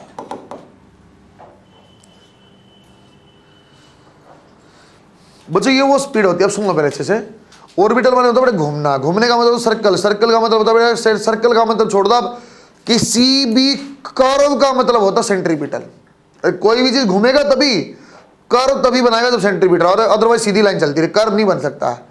और सेंट्रीपिटल का मतलब होता है सर कोई भी ऐसी फोर्स जो सेंटर की तरफ लगे उसका नाम सेंट्रीपिटल होता है, उसका बैलेंस करने वाले का नाम सेंट्रीफ्यूगल होता है, और उसका वैल्यू mv²/r या m⍵²r। सर r क्या होता है? r होता है बेटा सेंटर से, जो सर्कल बनाया या जो कर्व बनाई उसकी सेंटर से दूरी, सही है क्या?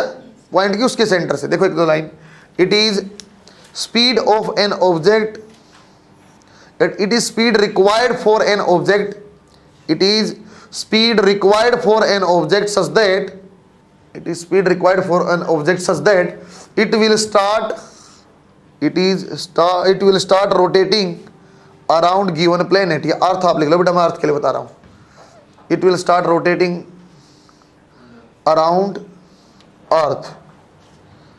बच्चों अर्थ के लिए वैल्यू निकाल रहे हैं, अर्थ के लिए प्लेनेट लिखें, प्लेनेट के लिए। दोबारा देखो बच्चों, यहां अपना अर्थ बेटा मैं बिल्कुल अर्थ सरफेस के साथ में यहां से बताता हूं। कोई ऑब्जेक्ट को मैंने ऐसे थ्रो किया, कितनी v से हम फेंकेंगे घूमने लग जाए, ये m और r है।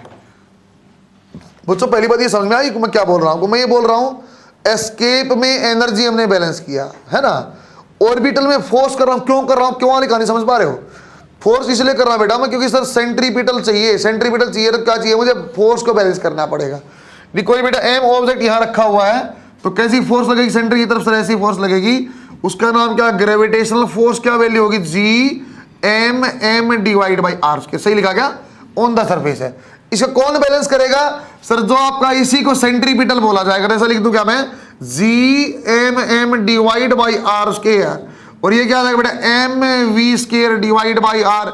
सर क्या इस पॉइंट पर रखा तो r ही तो सेंटर से दूरी है फोर्स के लिए, और यही क्या सर्कल है? हाँ यही सर्कल भी है, तो इसलिए बेटा छोटा आपका दोनों r मैंने सेम लिया। सर यही रेडियस ऑफ सर्कल भी और यही इनके बीच में दूरी भी थी। r से r को कैंसिल किया तो क्या बन जाएगा बेटा? छोटा m से m कैंसिल। Orbital speed will be equal to √Gm/r।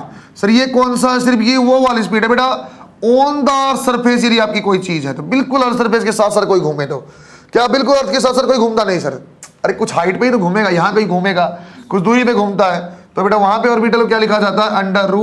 √Gm/r+h। सही है क्या? कोई बहुत बड़ी बात नहीं, इसका भी रट्टा नहीं मारना। एस्केप और ऑर्बिटल एक जैसी चीज होती है बेटा, मास सेम, ये फॉर्मूला लगा देंगे इनवर्सली प्रोपोर्शनल टू r वाला। यदि आपका डेंसिटी है तो अलग कहानी। क्या बच्चों आप एस्केप में और इसमें कोई रिलेशन बना सकते हो क्या?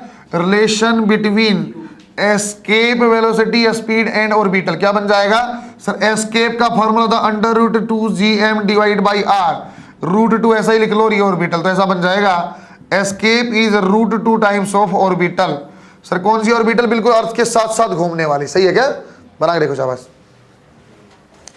अरे बिल्कुल अर्थ ऐसा, फिर हम क्या करते हैं? अर्थ के बिल्कुल साथ घूमते हैं, हमारे पैर से उठाने पड़ते, नीचे सैटेलाइट जा रही है, ऐसा थोड़ी होता है। अरे बिल्कुल अर्थ से कोई चिपक के घूमता है, ऐसा कुछ हो ना सकता नहीं है।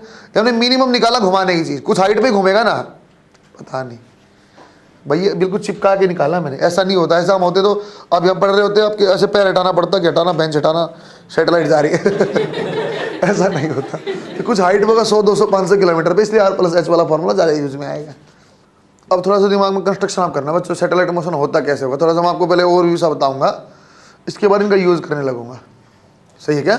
आपको ये समझ में आएगा। अर्थ के साथ साथ घूमना तो इतनी वेलोसिटी चाहिए, बाहर फेंकना कोई फर्क नहीं पड़ता सर, टनल से फेंकेंगे एनर्जी वहाँ बैलेंस करनी पड़ती है, लेकिन यहाँ फोर्स लेना पड़ेगा, हमारी मजबूरी है, क्योंकि मैं चाहता हूँ घूमे तो मैं चाहता हूँ सेंट्रीपिटल हो, सेंट्रीपिटल सर फोर्स होती है। सही है क्या? अब देखो सैटेलाइट मोशन, उसको थोड़ा मैं पहले ऐसे ओवरव्यू से आपको समझा रहा हूँ। बच्चों सैटेलाइट की थोड़ी सी मजबूरियाँ समझने लग जाऊँ, कैसी कैसी चीज़ें होती होंगी, फिर आप थोड़ी चीज़ को और अच्छे से समझ पाएंगे। अर्थ का एक बार ओवरव्यू आपको यहाँ समझना बेटा, एक बार अर्थ मैग्नेटिज्म में समझना है। कुछ कुछ आप कहानियाँ से जानने लग गए हो, अब इक्वेटर वाली, पोल वाली ज़्यादा नहीं जानते सर। जो अर्थ आपकी रहती, बना ले बच्चों आपने, सैटेलाइट मोशन टॉपिक का नाम लिखो एक बार पहले।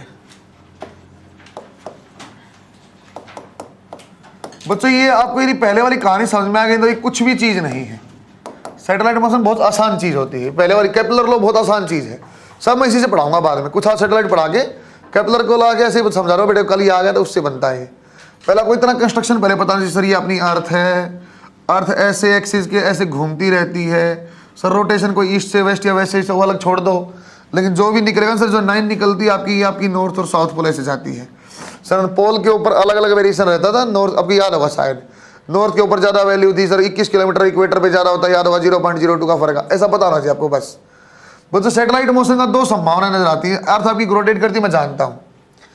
अर्थ का rotation with respect to satellite, ऐसा सवाल पीएमटी में नहीं पूछता है। समझा सकता हूँ मैं, कोई दिक्कत नहीं, आपको थोड़ी देर में बता भी दूंगा मैं कि बेटा रिलेटिव मोशन में अपोजिट घूम रहा तो आपको जोड़ना है, सेम दिशा में घूम रहा तो आपको माइनस करना है। लेकिन फिलहाल मैं ये मानता बेटा अर्थ आपके ऐसे ही रखी हुई है। आपको 2 टाइप की संभावनाएं हो सकती है बच्चों। मुझे चीजें चाहिए, सैटेलाइट ऐसी चाहिए, एक सैटेलाइट ऐसी जो अर्थ के चारों तरफ घूमे, हमें फटाफट मौसम की जानकारी देता रहे। या ऐसी सैटेलाइट कौन सी बच्चों, पाकिस्तान ने भारत पे हमला कर दिया और लोकेशन देख ले, मतलब वो नीचे रहती है। ऐसी सैटेलाइट बच्चों वो बहुत हाइट पे नहीं होती। ऐसा नहीं होता कि जैसे कि मैं इतनी ऊपर भेज दिया कि पाकिस्तान ने हमला कर दिया, मेरे पास फोटो आने में 4 दिन लग गए, तब तक सारा देश बर्बाद हो चुका है। हम ये चाहते हैं यार वो जैसे ही काम शुरू होता है 1 सेकंड में फोटो ले। सैटेलाइट कौन सी, जो पास में रहती है।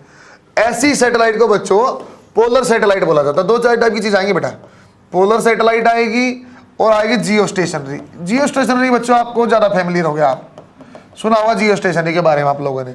जियो स्टेशनरी कौन सी होती है सर, इसकी हाइट जो है ये 36,000 किलोमीटर है। सुनते रहे ना बच्चों बच्चे से, 6R है सर, ये हाइट है। सेंटर से डिस्टेंस बोलेगा तो, सेंटर से यदि डिस्टेंस बोलेगा तो आपको बताता बेटा सेंटर से डिस्टेंस क्या होती है बेटा, H+R, that will be 7R। बस समझ में आ गई। जियो स्टेशनरी की फिक्स हाइट रहती है बच्चों जो आपकी 36,000 किलोमीटर। सीधा सीधा सवाल आ चुका पीएमटी में, ऐसा नहीं बोल रहा मैं। अभी लास्ट के 18-19 का सवाल देखना उठा के, सीधा आपसे पूछा हुआ ऐसी सैटेलाइट इसका 24 घंटे टाइम पीरियड, बताओ कितनी हाइट, 36,000 किलोमीटर। कैसे निकलेगा थोड़ी देर में पता चल जाएगा। फिर आपको सीधा जियो स्टेशनरी कौन सा, जो अर्थ के रिस्पेक्ट में रेस्ट पे रहे बेटा। ये बच्चों अर्थ के रिस्पेक्ट में, सीधा लिख रहा हूं, अर्थ के रिस्पेक्ट में रेस्ट में हो। ये क्या है, अर्थ जैसे घूमते ऐसे ये भी घूमता है। जनरली बच्चों जियो स्टेशन मून को मानते, साथ साथ घूमता रहता है।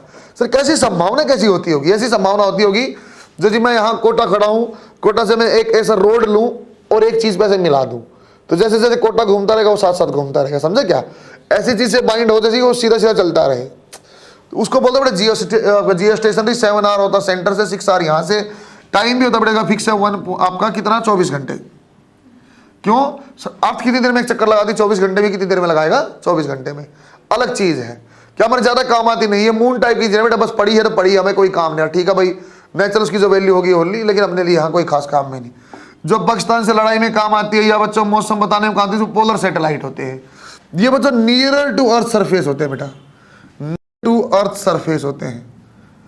फिर आपको दोबारा याद दिलाता हूं मैं, नहीं देखी तो मिशन मंगल दोबारा देख लेना। मिशन मंगल आप लोगों ने देखी तो आपको याद होगा, अंग्रेज वहां अमेरिका में बैठ के देखता रहता है ऐसे घूर घूर के। सैटेलाइट आएगी ब्लैक, आपने देखा होगा सर, वो एक दिन में 3-3 4-4 चक्कर लगा देते, फिर आने वाली है, एक सैटेलाइट और आने वाली है। वो पोलर सैटेलाइट होती है। एक प्लेस करने में काम चल जाएगा नहीं, इसका भी टाइम पीरियड। अच्छा सुनना बेटा सर, इसका टाइम पीरियड बच्चों 1.4R के आसपास होता है। कितना, 1.4। सर फिर सुनते रहना, लॉजिक समझते रहना मेरी बात। पहली बात अर्थ के पास है, बिल्कुल सही है सर। टाइम कितना सर इसका, लगभग 1.5 घंटा। 1.4R एक्चुअल ये है सर। आपने बोला मौसम की जानकारी, तो हम तो मोबाइल में 1-1 सेकंड में चेंज करते हैं। अरे 1-1 सेकंड में, 2-2 सेकंड में वेदर चेंज कर सकते हैं, कोई दिक्कत नहीं है।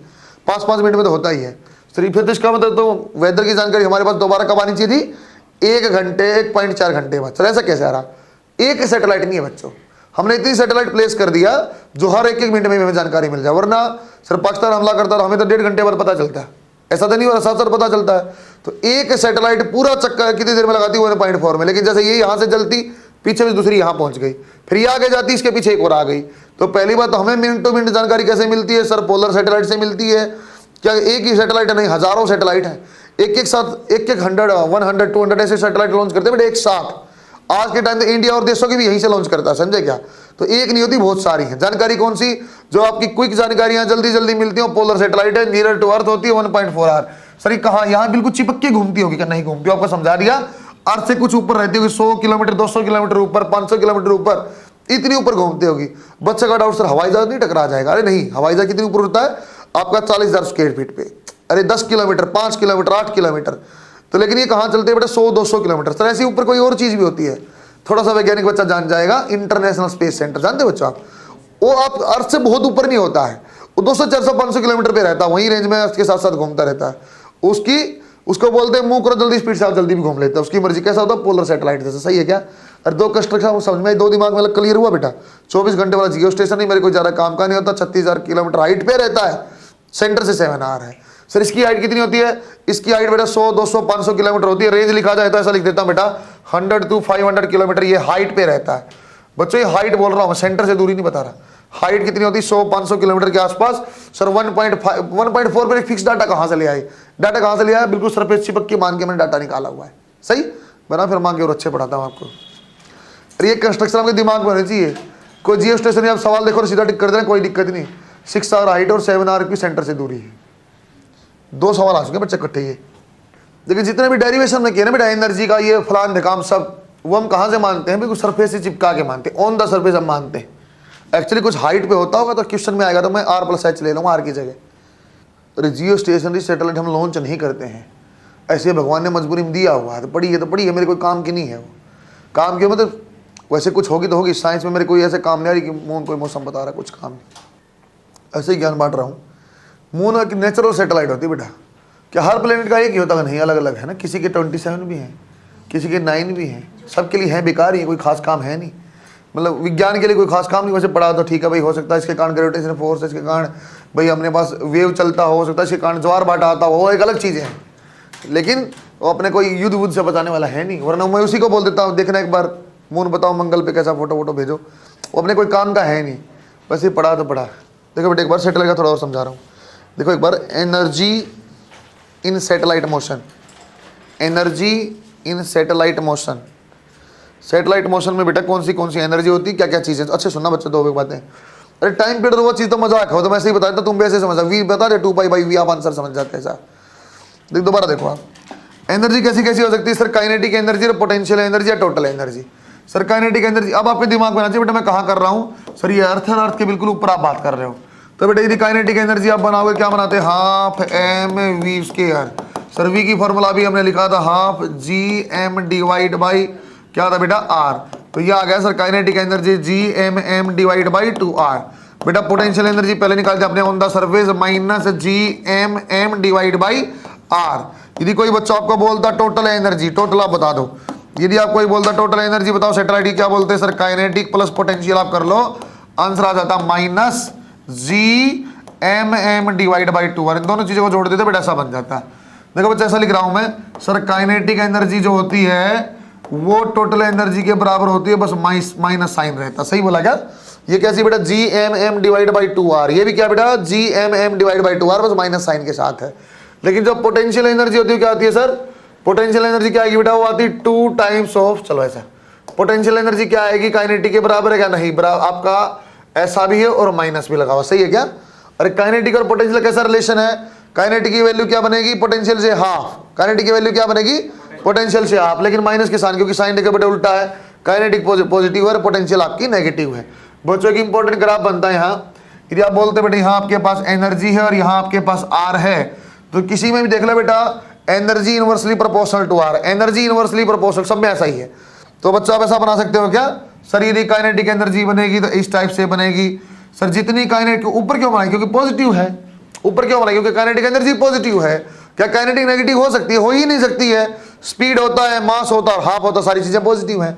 सर पोटेंशियल क्या आपकी काइनेटिक है जैसी, इतनी टोटल एनर्जी भी है। जितना गैप ये रखा ना बेटा, इतना ही गैप रखते हो यहाँ पे बनाओ, और जितना गैप अपने ये रखा ना बच्चों, इतना ही गैप रखते यहाँ बनाओ। ये कौन सी एनर्जी है? टोटल।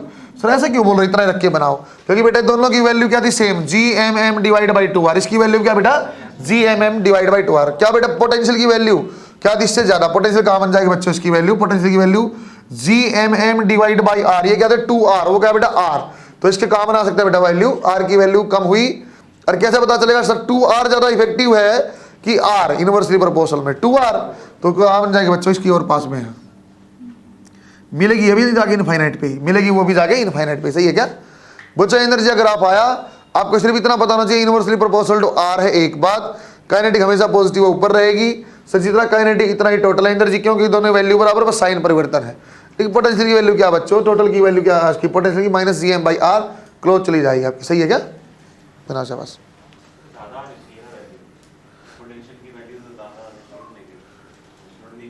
वैल्यू चेक कर लेंगे। लो परिवर्तन, तुम्हारा डाउट है तो एक सेकंड देख भी लेंगे, क्योंकि मुझे खुद ही लग रहा है। Gmm/r वैल्यू देखो बेटा क्या बनेगा माइनस में, Gmm/2r बना, r की वैल्यू कुछ भी ले लेंगे, 10 मान लेते हैं, तो बन गया 1/-10, एक बार बन गया -1/20, ठीक है ना बेटा? देखो दोबारा, अरे एक बार मैं ऐसे ही मान रहा हूँ Gmm/r की वैल्यू 10 है, तो एक बार आपकी पोटेंशियल एनर्जी क्या बन जाएगी 1/10 माइनस में, और आपकी टोटल एनर्जी क्या बनेगी बेटा -1/20, ये कितना 0.1, ये कितना बेटा 0.05, सही बोला क्या? 0.1 और 0.05, 0.05 की वैल्यू आएगी 5, 0. वेरी गुड, नीचे आएगी, गुड। नीचे क्या बना है बेटा पोटेंशियल एनर्जी। अरे मेन लॉजिक ये है भाई, अपने माइनस में आएंगी दोनों, बराबर आएगा काइनेटिक का और टोटल एनर्जी का। एक वर्ड और बोलो बच्चों में टोटल एनर्जी से ही रिलेटेड, बाइंडिंग एनर्जी, सुना बच्चों आप लोगों ने? एक लाइन और बोलेंगे साथ में, बाइंडिंग एनर्जी। इसका ऐसा रट्टा मारने की जरूरत नहीं बेटा, ऐसे लिख तो दिया मैंने, ये ऊपर वाला ऐसा रट्टा मारने की जरूरत नहीं आपको, है ना? वो तो आप फॉर्मूला जानते हैं सर, Gmm/2r काइनेटिक का, माइनस साइन लगा तो टोटल है, और पोटेंशियल पहले से याद आपको -Gmm/r, उसको पूरा रट्टा मारने की जरूरत नहीं। एनर्जी तक पढ़ाता हूँ, टाइम पीरियड वाला केपलर लॉ के साथ आपको पढ़ाऊंगा, सेम चीज होती है, जैसे जो टाइम पीरियड आएगा बेटा वो केपलर लॉ में एक सीधा डेफिनेशन है। बना बच्चा आपने? बेटा कोई सैटेलाइट अब घूम रही है ना, मैंने आप मान लिया सर 100-200 किलोमीटर ऊपर के सैटेलाइट घूमती है, तो नो डाउट वहां कोई ना कोई इसको बाइंड करने वाले अंदर, कहाँ समझा रहा हूँ, कैसी बात समझा रहा हूँ, ये ऐसी बात समझा रहा हूँ जो आप केमिस्ट्री में पढ़ते हैं। केमिस्ट्री में आप पढ़ते हो सर, कोई आपका ऑब्जेक्ट, कोई एटम आपका इलेक्ट्रॉन से घूम रहा है, उसको कुछ एनर्जी देने उछल के बाहर चला जाएगा, तो बाइंडिंग एनर्जी कोई ऐसी चीज है सर। इसके बाद टोटल एनर्जी ऐसा घूम रहा है, मान लो 10 जूल एनर्जी, -10 जूल ये घूम रहा है, इसको +10 जूल दो तो जीरो एनर्जी, जीरो एनर्जी मतलब क्या हो जाता है सर, ये बाहर चला जाएगा, पोटेंशियल तो इनफाइनाइट पे चला जाता है, या उस जो सरफेस पे घूमता था, जिस सर्कल में घूमता सरफेस छोड़ देगा या सर्कल छोड़ देगा। बाइंडिंग एनर्जी मतलब वो एनर्जी बेटा जो एनर्जी बाइंड करके रखा हुआ था, उसके बराबर आप वैल्यू देते रहो, वो आपका जो सर्कल है वो छोड़ देगा, पाथ छोड़ के कहीं बाहर चला जाएगा, ठीक है क्या? बाइंडिंग एनर्जी की वैल्यू क्या होती है सर? बाइंडिंग एनर्जी की वैल्यू टोटल एनर्जी के बराबर है, लेकिन ये नेगेटिव और पॉजिटिव होती है। क्या ये नेगेटिव है सर? इतनी आपकी टोटल एनर्जी जो घूमते हुए इतनी एनर्जी अपने प्लस दे दिया, तो बाइंड करने का मतलब वो एनर्जी बराबर हो गई, बैलेंस यहाँ से चला जाएगा। देखो बेटा बाइंडिंग एनर्जी टोटल एनर्जी का बस उल्टा है, रिवर्स और कुछ नहीं। Binding energy is energy which is required, energy which is required by an object such that it will leave the circular path। बच्चों इसको मैं उल्टे में समझा सकता था कि ऐसी एनर्जी इसको आपको रिक्वायर्ड की लगा रहे तो लगने वाली टोटल एनर्जी हो गई, required to leave a circular path. और इसको ऐसे ही बोल सकते नाम तो बाइंडिंग का, बाइंड करने वाली एनर्जी, हाँ ये वही एनर्जी जो बाइंड किया हुआ था उसके इतनी ही एनर्जी। देखो बेटा कैसा सर, बाइंडिंग एनर्जी जो होती है, बाइंडिंग एनर्जी जो आएगी that is minus of total energy, इसकी वैल्यू होती है बेटा Gmm/2r। इन अपने पास पहले टोटल एनर्जी -10 है, तो बाइंडिंग एनर्जी का मतलब क्या, +10, इतनी वैल्यू आप दे दो, पहले घूम रहा था, घूमना छोड़ के कहीं बाहर निकल जाएगा, टोटल एनर्जी 0 हो जाएगी बाद में। ऐसे एक वर्ड है बच्चों, आपको इन सारी बातों में शिक्षा ये मिलती है सर, काइनेटिक एनर्जी Gmm/2r होती है, उसी का माइनस साइन वो आपका क्या आएगा बेटा टोटल एनर्जी, और काइनेटिक के बराबर ही कौन सी एनर्जी थी, बाइंडिंग नाम है पर जो ऐसे ही बस आपको बताना चाहिए। बीच में पोटेंशियल एनर्जी होती है सर वो -Gmm/2r है। टॉपिकल आप लिख के छोड़ दो बस, time period of A satellite. मतलब टाइम पीरियड को मैं साथ में केपलर लॉ पढ़ाऊंगा, कल आपको आधे पौने घंटे वो पढ़ाऊंगा। पोलर सैटेलाइट पास पास रहती है, टाइम पीरियड बच्चों सरफेस के बिल्कुल चिपक के जाएगी तो 1.4 आवर। कहाँ से आ रहा हो थोड़ा सा आपको वैल्यू पता चल जाएगी। जियो स्टेशनरी की बच्चों हाइट आपकी थी 36,000 है ना, 36,000 किलोमीटर। केंद्र से दूरी देखेंगे तो सेंटर से अलग है। देखो एक बार टाइम पीरियड एक बार आप निकाल लेते हैं बच्चों।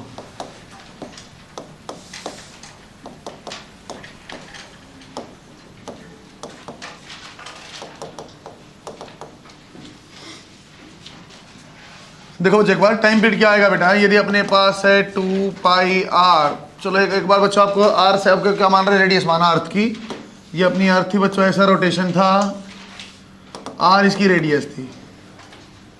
तो बच्चों आएगा आपको टाइम पीरियड कितना, एक चक्कर लगाने को कितना टाइम लगा बेटा, 2 पाई आर टोटल डिस्टेंस ट्रेवल करनी पड़ेगी, और डिवाइड बाय ऑर्बिटल वेलोसिटी कल आपने निकाला था v0। 2 पाई आर ऐसा कैसा बेटा, ऑर्बिटल क्या आता कल आपको याद होगा, gm डिवाइड बाई आर, ऊपर जाएगा तो ऐसा बन जाएगा t, 2 pi as it is बच्चों, ये अंडर रूट में gm भी ऐसा कैसा, लेकिन r ऊपर चला जाएगा बच्चों, पावर हो जाएगा 3/2, या बच्चों स्केयरिंग करेंगे तो t स्केयर जो बन जाएगा आपका 2 pi square divide by gm, और ये आ जाएगा बेटा r3। बच्चों यहाँ से नोटेशन बताता है, तो टाइम आपका टाइम पीरियड का स्केयर होता है बेटा, that is proportional to r⁻3। अभी सिंपल ऐसा लिखा बच्चों, केपलर का ये लास्ट नियम होता है कि square of time period is directly proportional two cube of r की वजह वहाँ a लिख दूंगा, ये बनता हो यहीं से है कि टाइम पीरियड जब भी आएगा that is proportional to r3। बच्चों 2 पाई आप जानते हो, g आप जानते हो, m आप जानते हो, r आप जानते हो, t की वैल्यू यहाँ से निकल जाएगी पोलर के लिए 1.4r, सही है क्या। यदि बच्चों इसके मैं r की वजह लिख देता बेटा gm divide by r plus h, और h की वैल्यू आप पुट करते हैं बेटा 36,000 है ना, 36,000, तो टाइम अपने आप आ जाता 24 घंटे, सही बनाओ एक बार वजह से। इस पे जो क्वेश्चन आता बेटा प्रोपोर्शनलिटी पे ही आया है, थोड़ी देर में जनरलाइज बना दूंगा, अभी मैं अर्थ के लिए बना रहा हूँ, केपलर के लॉ से थोड़ा और अच्छे देख लेंगे। बना बच्चों आपने, बच्चों ये अर्थ के बारे में सैटेलाइट की जब सोचा ना मैंने बेटा, अर्थ के लिए सोचा है सर, अर्थ है, अर्थ से ऊपर यहाँ घूम रहा है ना, पास घूम रहा है, पोलर है, दूर घूम, ऐसा हमने सोचा है तो वो भी बच्चों आपका एक तरीके से देखा जाए तो एक फिक्स जगह पे फिक्स देकर बोला जाए तो आपका फिक्स सर्कल से रोटेशन होता है, किसी एक पॉइंट के अबाउट रोटेट करता है। अभी अर्थ के अबाउट रोटेशन हमने देखा है। अभी अपन करेंगे बेटा प्लेनेटरी मोशन को स्टडी, कैसा आपने सुना तो हुआ सर, एक अपना सन है, सन के चारों तरफ आपके अलग अलग प्लैनेट घूमते हैं, उस वाली स्टडी हम करते हैं। पाथ बच्चों अब सर्कल की बजाय पाथ इलिप्टिकल हो जाएगा, थोड़ा सा इलिप्स के बारे में आपको कुछ प्रॉपर्टी हो मैं बता दूंगा, उसके अच्छे से हम पढ़ते हैं। देखो Kepler's law, Kepler's law number 1 होता है बेटा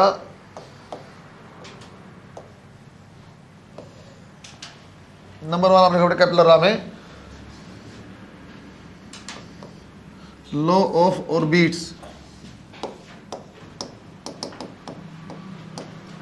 all planets will move in a fixed elliptical path around sun assumed to be at a focus, around sun assumed to be at a focus। बच्चों एक बार यहाँ देखो, कुछ इलिप्स की property पहले बता दो बेटा, आपने कुछ तो जानते हो सर, ऐसा इलिप्स बनता था, इलिप्स में बच्चों ऐसा कुछ था, आपका एक कहानी जान गए थे, ये वाली जो थी बेटा आपकी सेमी मेजर एक्सिस थी, ए बोला था आपको याद होगा, ये बेटा सेमी माइनर एक्सिस थी, बी थी। इलिप्स की इक्वेशन भी लिखा था, X square divide by A square, Y square divide by B square equal to 1, वो भी समझा था बच्चों मैंने। सर्कल का ही स्पेशल केस है, ए और बी बराबर हो जाता है बेटा सर्कल बन जाता, बात वही सर्कल जैसी ही इक्वेशन है बच्चों। यहाँ एक चीज होती है बेटा इसेंट्रिसिटी, इसेंट्रिसिटी होती है बच्चों कितना आपने सेंटर को शिफ्ट किया, या सर्कल दर बिल्कुल ऐसे राउंड था, सर्कल दर बिल्कुल राउंड था, कितना आपने इसको इसेंटर कर दिया, सेंटर से दबा दिया है, कितना आपने चेंज किया, उसकी बात करता है बेटा इसेंट्रिसिटी, सर्कल से कितना भटकी हुई चीज है, तो उसके बारे में देखना डिस्कशन क्या होता है बच्चों। ई को ऐसा लिखा जा सकता है, यदि यहाँ बोला जाए, यहाँ बच्चों सेंटर की बजाय फोकस होता था, एक फोकस यहाँ आ जाएगा F1, एक फोकस यहाँ आ जाएगा बेटा F2।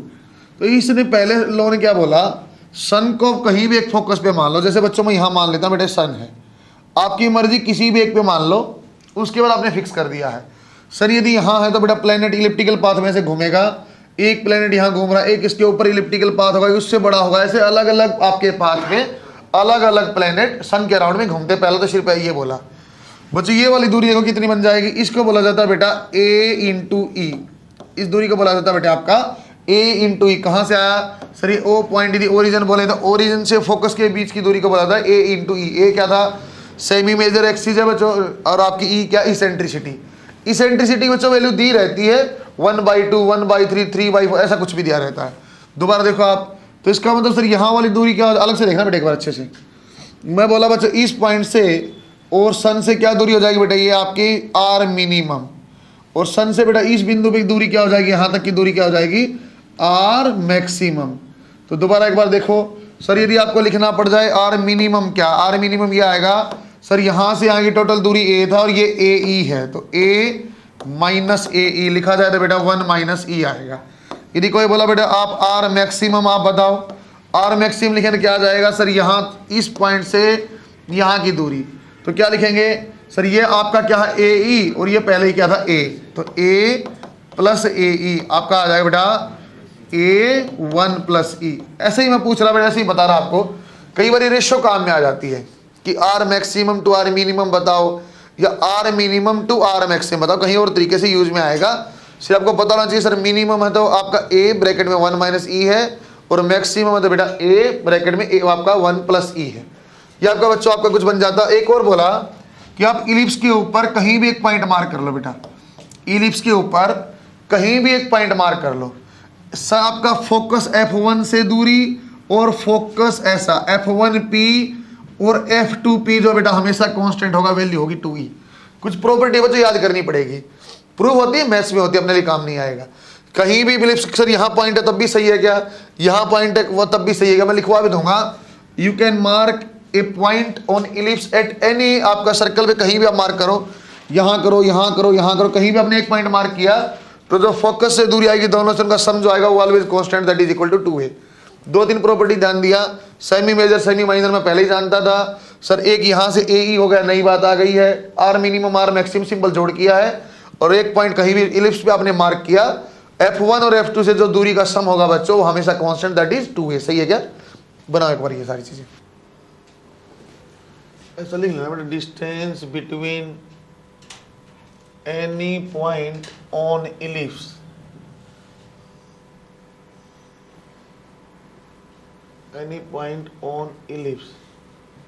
will be always constant that is 2a। sum of distance sum of distance of any point from focus है ना, अपनी लैंग्वेज में बढ़िया से बना के लिख लेना। पहले से ही बता बच्चों, सिर्फ ये बताना चाहता था पहले से कि हाँ इलिप्टिकल पाथ में मूव करते हैं, सर्कुलर में नहीं मूव करते, सिर्फ ये बताना चाहता था। तो इलिप्स सर कहीं दूरी मिनिमम कहीं मैक्सिमम भी होगी, वो मिनिमम मैक्सिमम ने निकाल लिया।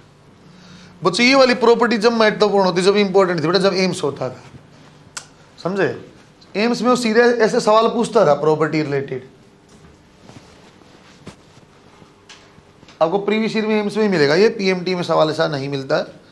चलो फिर ऐसा लिखवा दिया कि यदि कोई रेशियो पूछा तो मुझे ई का इसकी जरूरत शायद पड़ जाएगी। ये नंबर 1 आपका नियम था बच्चों, इसमें कुछ नहीं बता, सिर्फ ये बता सन फोकस पे है और इलिप्टिकल पाथ में प्लेनेट मूव करते हैं। नंबर 2 आप लिखो, तो लिख लिया क्या। केपलर का दूसरा नियम था बेटा, इसको बोलते हैं लॉ ऑफ एरिया। लिखो एक बार,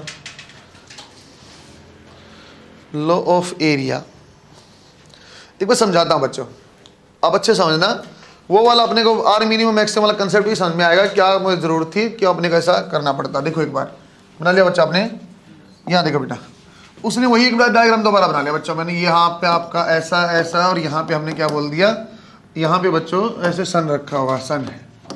उसने क्या बोला बच्चों, लॉ ऑफ एरिया क्या बोलता है, एक लाइन आप ज्वाइन कर लो। आप लाइन ज्वाइन ऐसे बोलो बच्चों, मैं पहले बोल के दिखाता हूँ।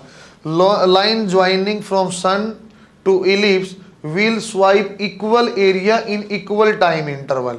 मतलब क्या बोला सर, यदि बेटा मैं यहाँ एक पॉइंट मार्क किया ए और ए से बी यहाँ जाने में बच्चों लग गया मान लो 5 मिनट, ऐसे एग्जाम्पल है, मान लो 5 मिनट, तो इस लाइन ने यहाँ से यहाँ जाने में कितना एरिया स्वाइप किया बेटा, ये वाला एरिया स्वाइप किया।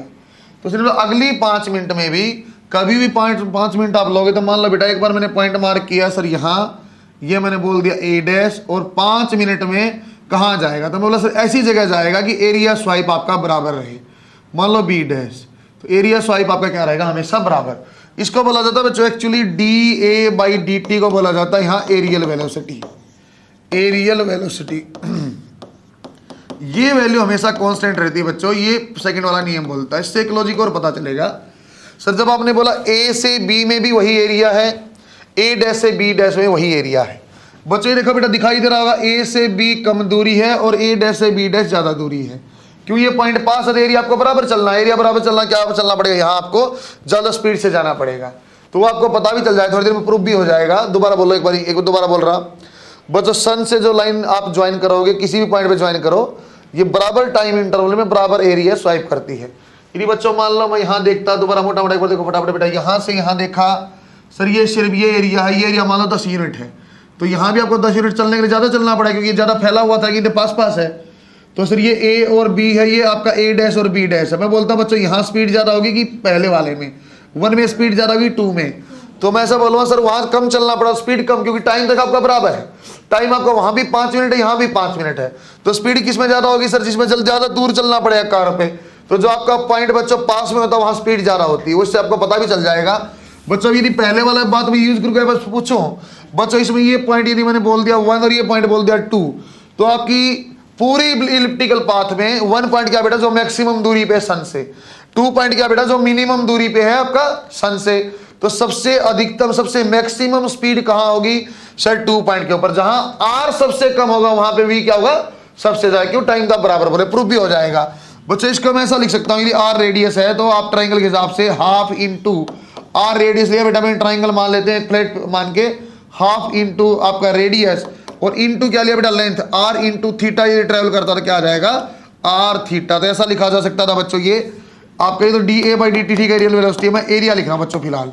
एरिया क्या आ जाएगा? हाफ इंटू लेंथ इंटू आपका लेंथ ऑफ कर्व आ गया आर थीटा। तो area we can write as R square theta. उन्हें बोला एरिया नहीं पूछा आपसे, उसने बोला D A by D T constant है ना, D A by D T constant. देखो दोबारा सर यहाँ किया आपने D A by D T, D by D T ऐसा ही रख लो बेटा। ए की वैल्यू क्या आ गई थी? हाफ आर स्क्वायर इंटू में theta, half into R square बच्चों उस वैल्यू पे आपका कांस्टेंट है D theta by D T. क्या बन जाएगा बेटा? Half R square omega. ऐसा लिख देता हूं बेटा, हाफ आर ओमेगा इंटू आपका क्या बन जाएगा बच्चों? अरे v इज इक्वल टू क्या होता था बच्चों? R omega. तो इसको मैंने ऐसे ब्रेक कर दिया, D theta by D T को ओमेगा किया, आर स्क्वायर ऐसा का ऐसा, हाफ ऐसा, आर ओमेगा इंटू ओमेगा। ये क्या आ जाएगा बच्चों? आपका v, half into V omega. ऐसा भी लिखा जा सकता है। मुझे तो बच्चों ये भी आपका काम चल जाएगा। आपका क्या बन जाएगा बेटा? आप क्या, ये आपका क्या बन जाएगा बच्चों? ऐसा मेरा यहां से बन जाएगा आर स्क्वायर ओमेगा, तो आर ओमेगा एक तरफ रख दिया, एक आर बच गया, आर का छोड़ा, आर ओमेगा कर दिया वी और आर। यही मैं बताना चाहता था। आपने बोला D A by D T constant, मतलब वी इंटू आर कॉन्स्टेंट है। वी इंटू आर कॉन्स्टेंट मतलब सर यदि आर कम होगा तो वी की वैल्यू ज्यादा होगी। सही है क्या? 1-2 लाइन पे लिखो, फिर और दोबारा बताता हूं। अब लिखा बेटा लॉ ऑफ एरिया, उसमें लिखो line joining planet to sun, line joining planet to sun will swipe equal area, will swipe equal area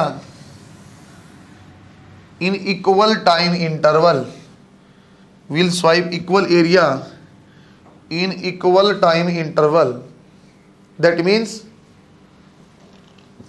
aerial velocity bracket में d a by dt, that means aerial velocity, उसको लिखा बेटा आपने D A by D t bracket बंद, will be constant for a given planet. बच्चों दोबारा एक बार देख लो बेटा अच्छे से, फिर बता रहा हूं आपको फाइनल। बच्चों एरिया निकाल दिया मैंने, हाफ इंटू आर थीटा। ये क्या कर, दोबारा देख लो एक बार। हाफ इंटू रेडियस लिया बेटा, क्या लेंथ ऑफ कर्व होती थी? आर थीटा, आपको याद होगा। तो एरिया आ जाएगा half into R square into आपका थीटा। बच्चों यदि हम D A by D T करना चाहेंगे तो बच्चों डी बाई डी टी ऐसा ही लिखा और half into R square theta आपने लिया। एट गिवन पॉइंट यदि आप बोलते बेटा आर कांस्टेंट है, थीटा आपका स्लाइटली वेरिएबल, तो हाफ इंटू आर स्क्वायर और ये बन गया बच्चों D theta by D T. ये सर्कुलर में आप पढ़ चुके थे, तो यहाँ लिख रहा हूँ sir D A by D T की वैल्यू आपकी आ जाएगी हाफ आर स्क्वायर ओमेगा। बच्चों ये भी सही है, कोई दिक्कत नहीं, लेकिन बेटा मैं जानबूझ के v की फॉर्म में लिखना चाहता हूं ओमेगा की बजाय, तो ऐसा लिख देता हूं इसको मैं, half into R omega as it is, और बच्चों आर बाहर, आर ओमेगा क्या लिखते हैं बेटा आप? v। तो इसको ऐसा लिखा जा सकता है बेटा D A by D T जो आपका कांस्टेंट है, दैट मीन्स आपका प्रोडक्ट होगा बेटा v इंटू आर का, वो ऑलवेज कांस्टेंट है। इसका मतलब ये होता है बच्चों that means if radius is minimum, तो वहां क्या होगा बेटा? आपकी वेलोसिटी जो आएगी वो मैक्सिमम आएगी। सही है क्या? इसी को एक टर्म में और समझाता हूं बच्चों। आपने एक चीज और पढ़ा हुआ v इंटू आर के प्रोडक्ट एम वी आर, कब आया था? एंगुलर मोमेंटम, याद होगा बच्चों। इसको मैं एक तरीके से और लिख सकता हूं, एक काम कर लो सर, इसको आप मल्टीप्लाई बाई एम और डिवाइड बाई एम कर लो। एम वी आर क्या हो जाएगा? L, angular momentum. बच्चों इसको एंगुलर मोमेंटम का प्रूफ भी बोला जाता है और इसको law of conservation of angular momentum भी बोला जाता है, कोई दिक्कत नहीं, सेम चीज है। मास आपका कांस्टेंट है, आपने बोला da/dt कांस्टेंट का मतलब क्या हो जाएगा बेटा, एल भी आपका ऑलवेज कांस्टेंट, सही है क्या? ये आप बनाओ, इसके नीचे एक नोट लिखेंगे। इस चीज का फायदा होता है बच्चों, इसका ये फायदा होता है, यदि आपको v maximum to v minimum या v minimum to v maximum की रेशियो पूछा ना, तो e की टर्म में ही एक बार पूछा, तो e की टर्म में आप जानते हो, पहले r की रेशियो में बता चुका हूं, या r मैक्सिमम r मिनिमम आप जानते हो, उसी फॉर्म में आंसर हो लिखवा देते हैं। और ऐसे मजा लेता रहता है वो, आप जानते हो r square into omega constant है, तो आपको ओमेगा दे दिया 1 का, 2 की रेडियस दे रही है, एक r दूरी पे घूमता है, एक 2r पे, ओमेगा दूसरे का बता दो, रेशियो आप बता रहे, कोई दिक्कत नहीं। अब जानते हो da/dt हमेशा कांस्टेंट रहेगा तो बन जाएगा। नीचे एक लाइन लिखो नोट में, angular momentum for a planet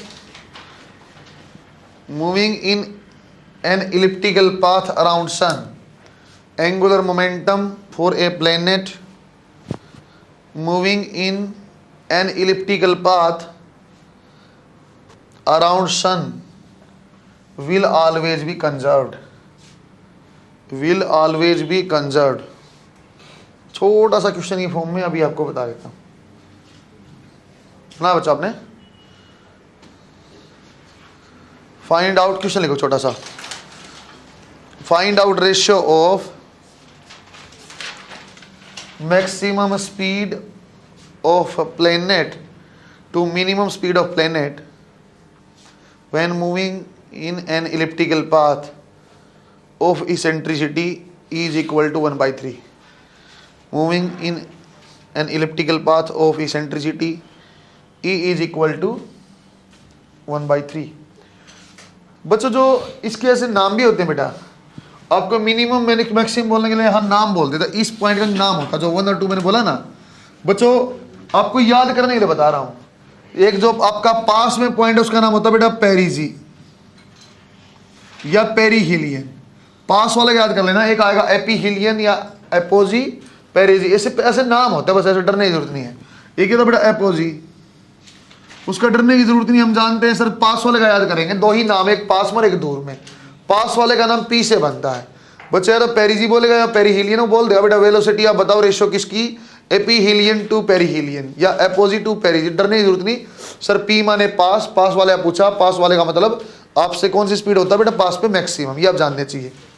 देखो दोबारा सवाल बनाते हैं, उन्हें मुझे बोला आप मैक्सिमम टू मिनिमम रेशियो बताओ, sir maximum to minimum ratio बताओ प्लेनेट की, कैसे निकालेंगे, हम ऐसे नहीं जानते बच्चों, अपने को एक लाइन भी याद रहेगी तब भी काम बनेगा। हमने ये भी ध्यान दिया ना बेटा, ये एंगुलर मोमेंटम कंजर्व्ड तब भी काम बन जाएगा। सर मैं ऐसे लिखता, सर ये आप लिखते m1 v1 r1 m2 v2 r2, बच्चों m और m तो कांस्टेंट था, कोई दिक्कत नहीं है। आपने बोला बेटा मैक्सिमम, तो v मैक्सिमम है, ऐसे तो मैं तुम्हें सीधा ही बता देता यार, लो मैक्सिमम टू मिनिमम, मैं तो मैं जानता हूँ ऊपर ज्यादा आएगा, तो लो ऐसे कर देता हूँ तुम्हें, वो तो मैं तुम्हें सीधा ऐसे ही बता देता, ऐसा नहीं बताना चाहता। हाँ लेकिन ये बात सही है, एंगुलर मोमेंटम आप कंजर्व करना है, ऐसे देखो बेटा, यहाँ बना के देख लेते एक बार बच्चों, यहाँ पे आपका एंगुलर मोमेंटम कंजर्व करना है, ये सही लिखा था, तो यहाँ पे m, यहाँ पे यदि r आपका v मैक्सिमम तो r मिनिमम है बेटा, ये सही है। और यहाँ पे बच्चों आपके पास क्या है बेटा, v यदि मिनिमम है तो r मैक्सिमम है, अब सही है। अब इसको इक्वल करेंगे तो आप इक्वल किया बेटा m v max into r minimum, that is equal to m into v minimum, और ये आ जाएगा बेटा r मैक्सिमम, ये सही। और v maximum to v minimum की जो वैल्यू आएगी बेटा, वो आ जाएगी आपके r max divide by r minimum, और we can write as 1 plus e divide by 1 minus e. इस फॉर्म में पूछा था बेटा, आप वैल्यू पुट करना, उसमें कोई दिक्कत नहीं, आंसर आ जाएगा आपका 4 डिवाइड बाई 2, दैट इज 2:1। सही है क्या?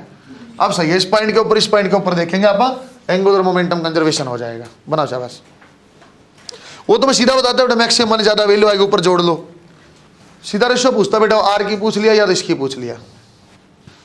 बच्चों लास्ट वाला थर्ड वाला नहीं, मैसेज मैं आपको बता ही चुका सेटेलाइट में, T square proportional to R cube होता, उसको एज ए लॉ बताया था केपलर ने, वो वहीं से बेटा कंजर हो गया, वो सीधी बात वैल्यू ज्यादा आएगी तो ऊपर ज्यादा वाला आएगा।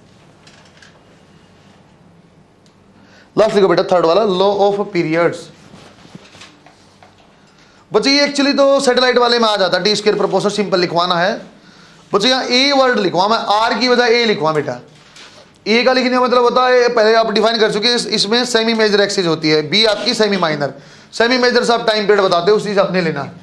अरे कई बार ऐसा लगता है मीन डिस्टेंस ले लें, क्या मीन डिस्टेंस नहीं हो, डिफाइन जब किया गया था सेमी मेजर के हिसाब से किया था, इसलिए आप देखोगे t square proportional to A cube रहता है। देखो लिखो एक बार, square of time period of a planet, square of time period of a planet is directly proportional to cube of, is directly proportional to, simple बना लो, is directly proportional to cube of semi major distance, तो T square proportional to A cube है बच्चों। देखते हैं बच्चों, इसमें एक logic और समझ में आएगा सर, जो सन से जितनी दूर है ना, जितना जो सन से जितना दूर होगा बेटा, ये जितनी दूर होगा इतना ही टाइम पीरियड क्या हो जाएगा ज्यादा। यदि अर्थ अपना क्या बोलता है, कितनी देर में रोटेट करता है, 365 दिन में, है ना। जो अपना, अब सन की राउंड बात कर रहा हूं मैं, अर्थ अपनी एक्सिस भी बात नहीं कर रहा, सन के चारों तरफ चक्कर लगाने की बात कर रहे हैं ना। तो अपने एक साल के लिए लगता है 365, तो जितना जो प्लेनेट सन के जितना पास होगा टाइम पीरियड से क्या होगा, कम। टाइम पीरियड कम का मतलब बेटा जल्दी से एक साल पूरा कर लेगा। एक छोटा सा क्वेश्चन लिखते हैं, find out ratio of time period. बच्चों रेशियो पे सवाल बनते हैं, find out ratio of time period for two planets A and B, for two planets A and B, if semi major distance of B, semi major distance of B is 1/4 of A। बच्चों जानबूझ के मैं simple आपको double triple ना बोल के ऐसा बोला 1/4 की फॉर्म में, अपने थोड़ा सा उसका अंडरलाइन करो 1/4 ऑफ A को। इसमें अब दिक्कत ये आती है सर किसको 4A लें या किसको A लें। अब देखना बेटा उस सवाल को पढ़ना, A और B की दो बातें बोला उसने, बोला सर जो आपकी A की है, B की दूरी क्या, देखो दोबारा पढ़ के देखो बेटा, semi major distance of B is 1/4 of A।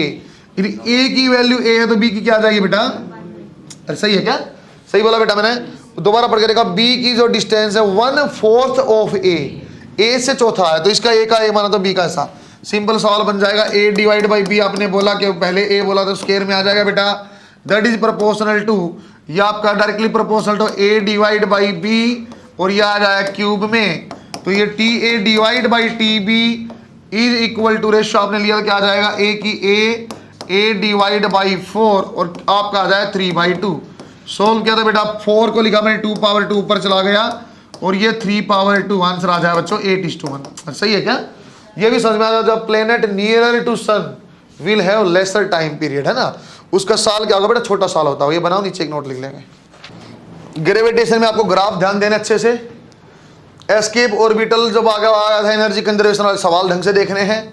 ये तो बच्चों पहले ही सैटेलाइट मोशन में आ जाता है, इसमें कोई अलग कहानी नहीं, सिर्फ वो वाला था आपका रेशियो, आप जान गए थे, आर मैक्सिमम मिनिमम में 1 + E 1 - E आता बस, और आपका जहां वेलोसिटी मैक्सिमम वहां आपका आर मिनिमम हम जानते हैं, कोई दिक्कत नहीं।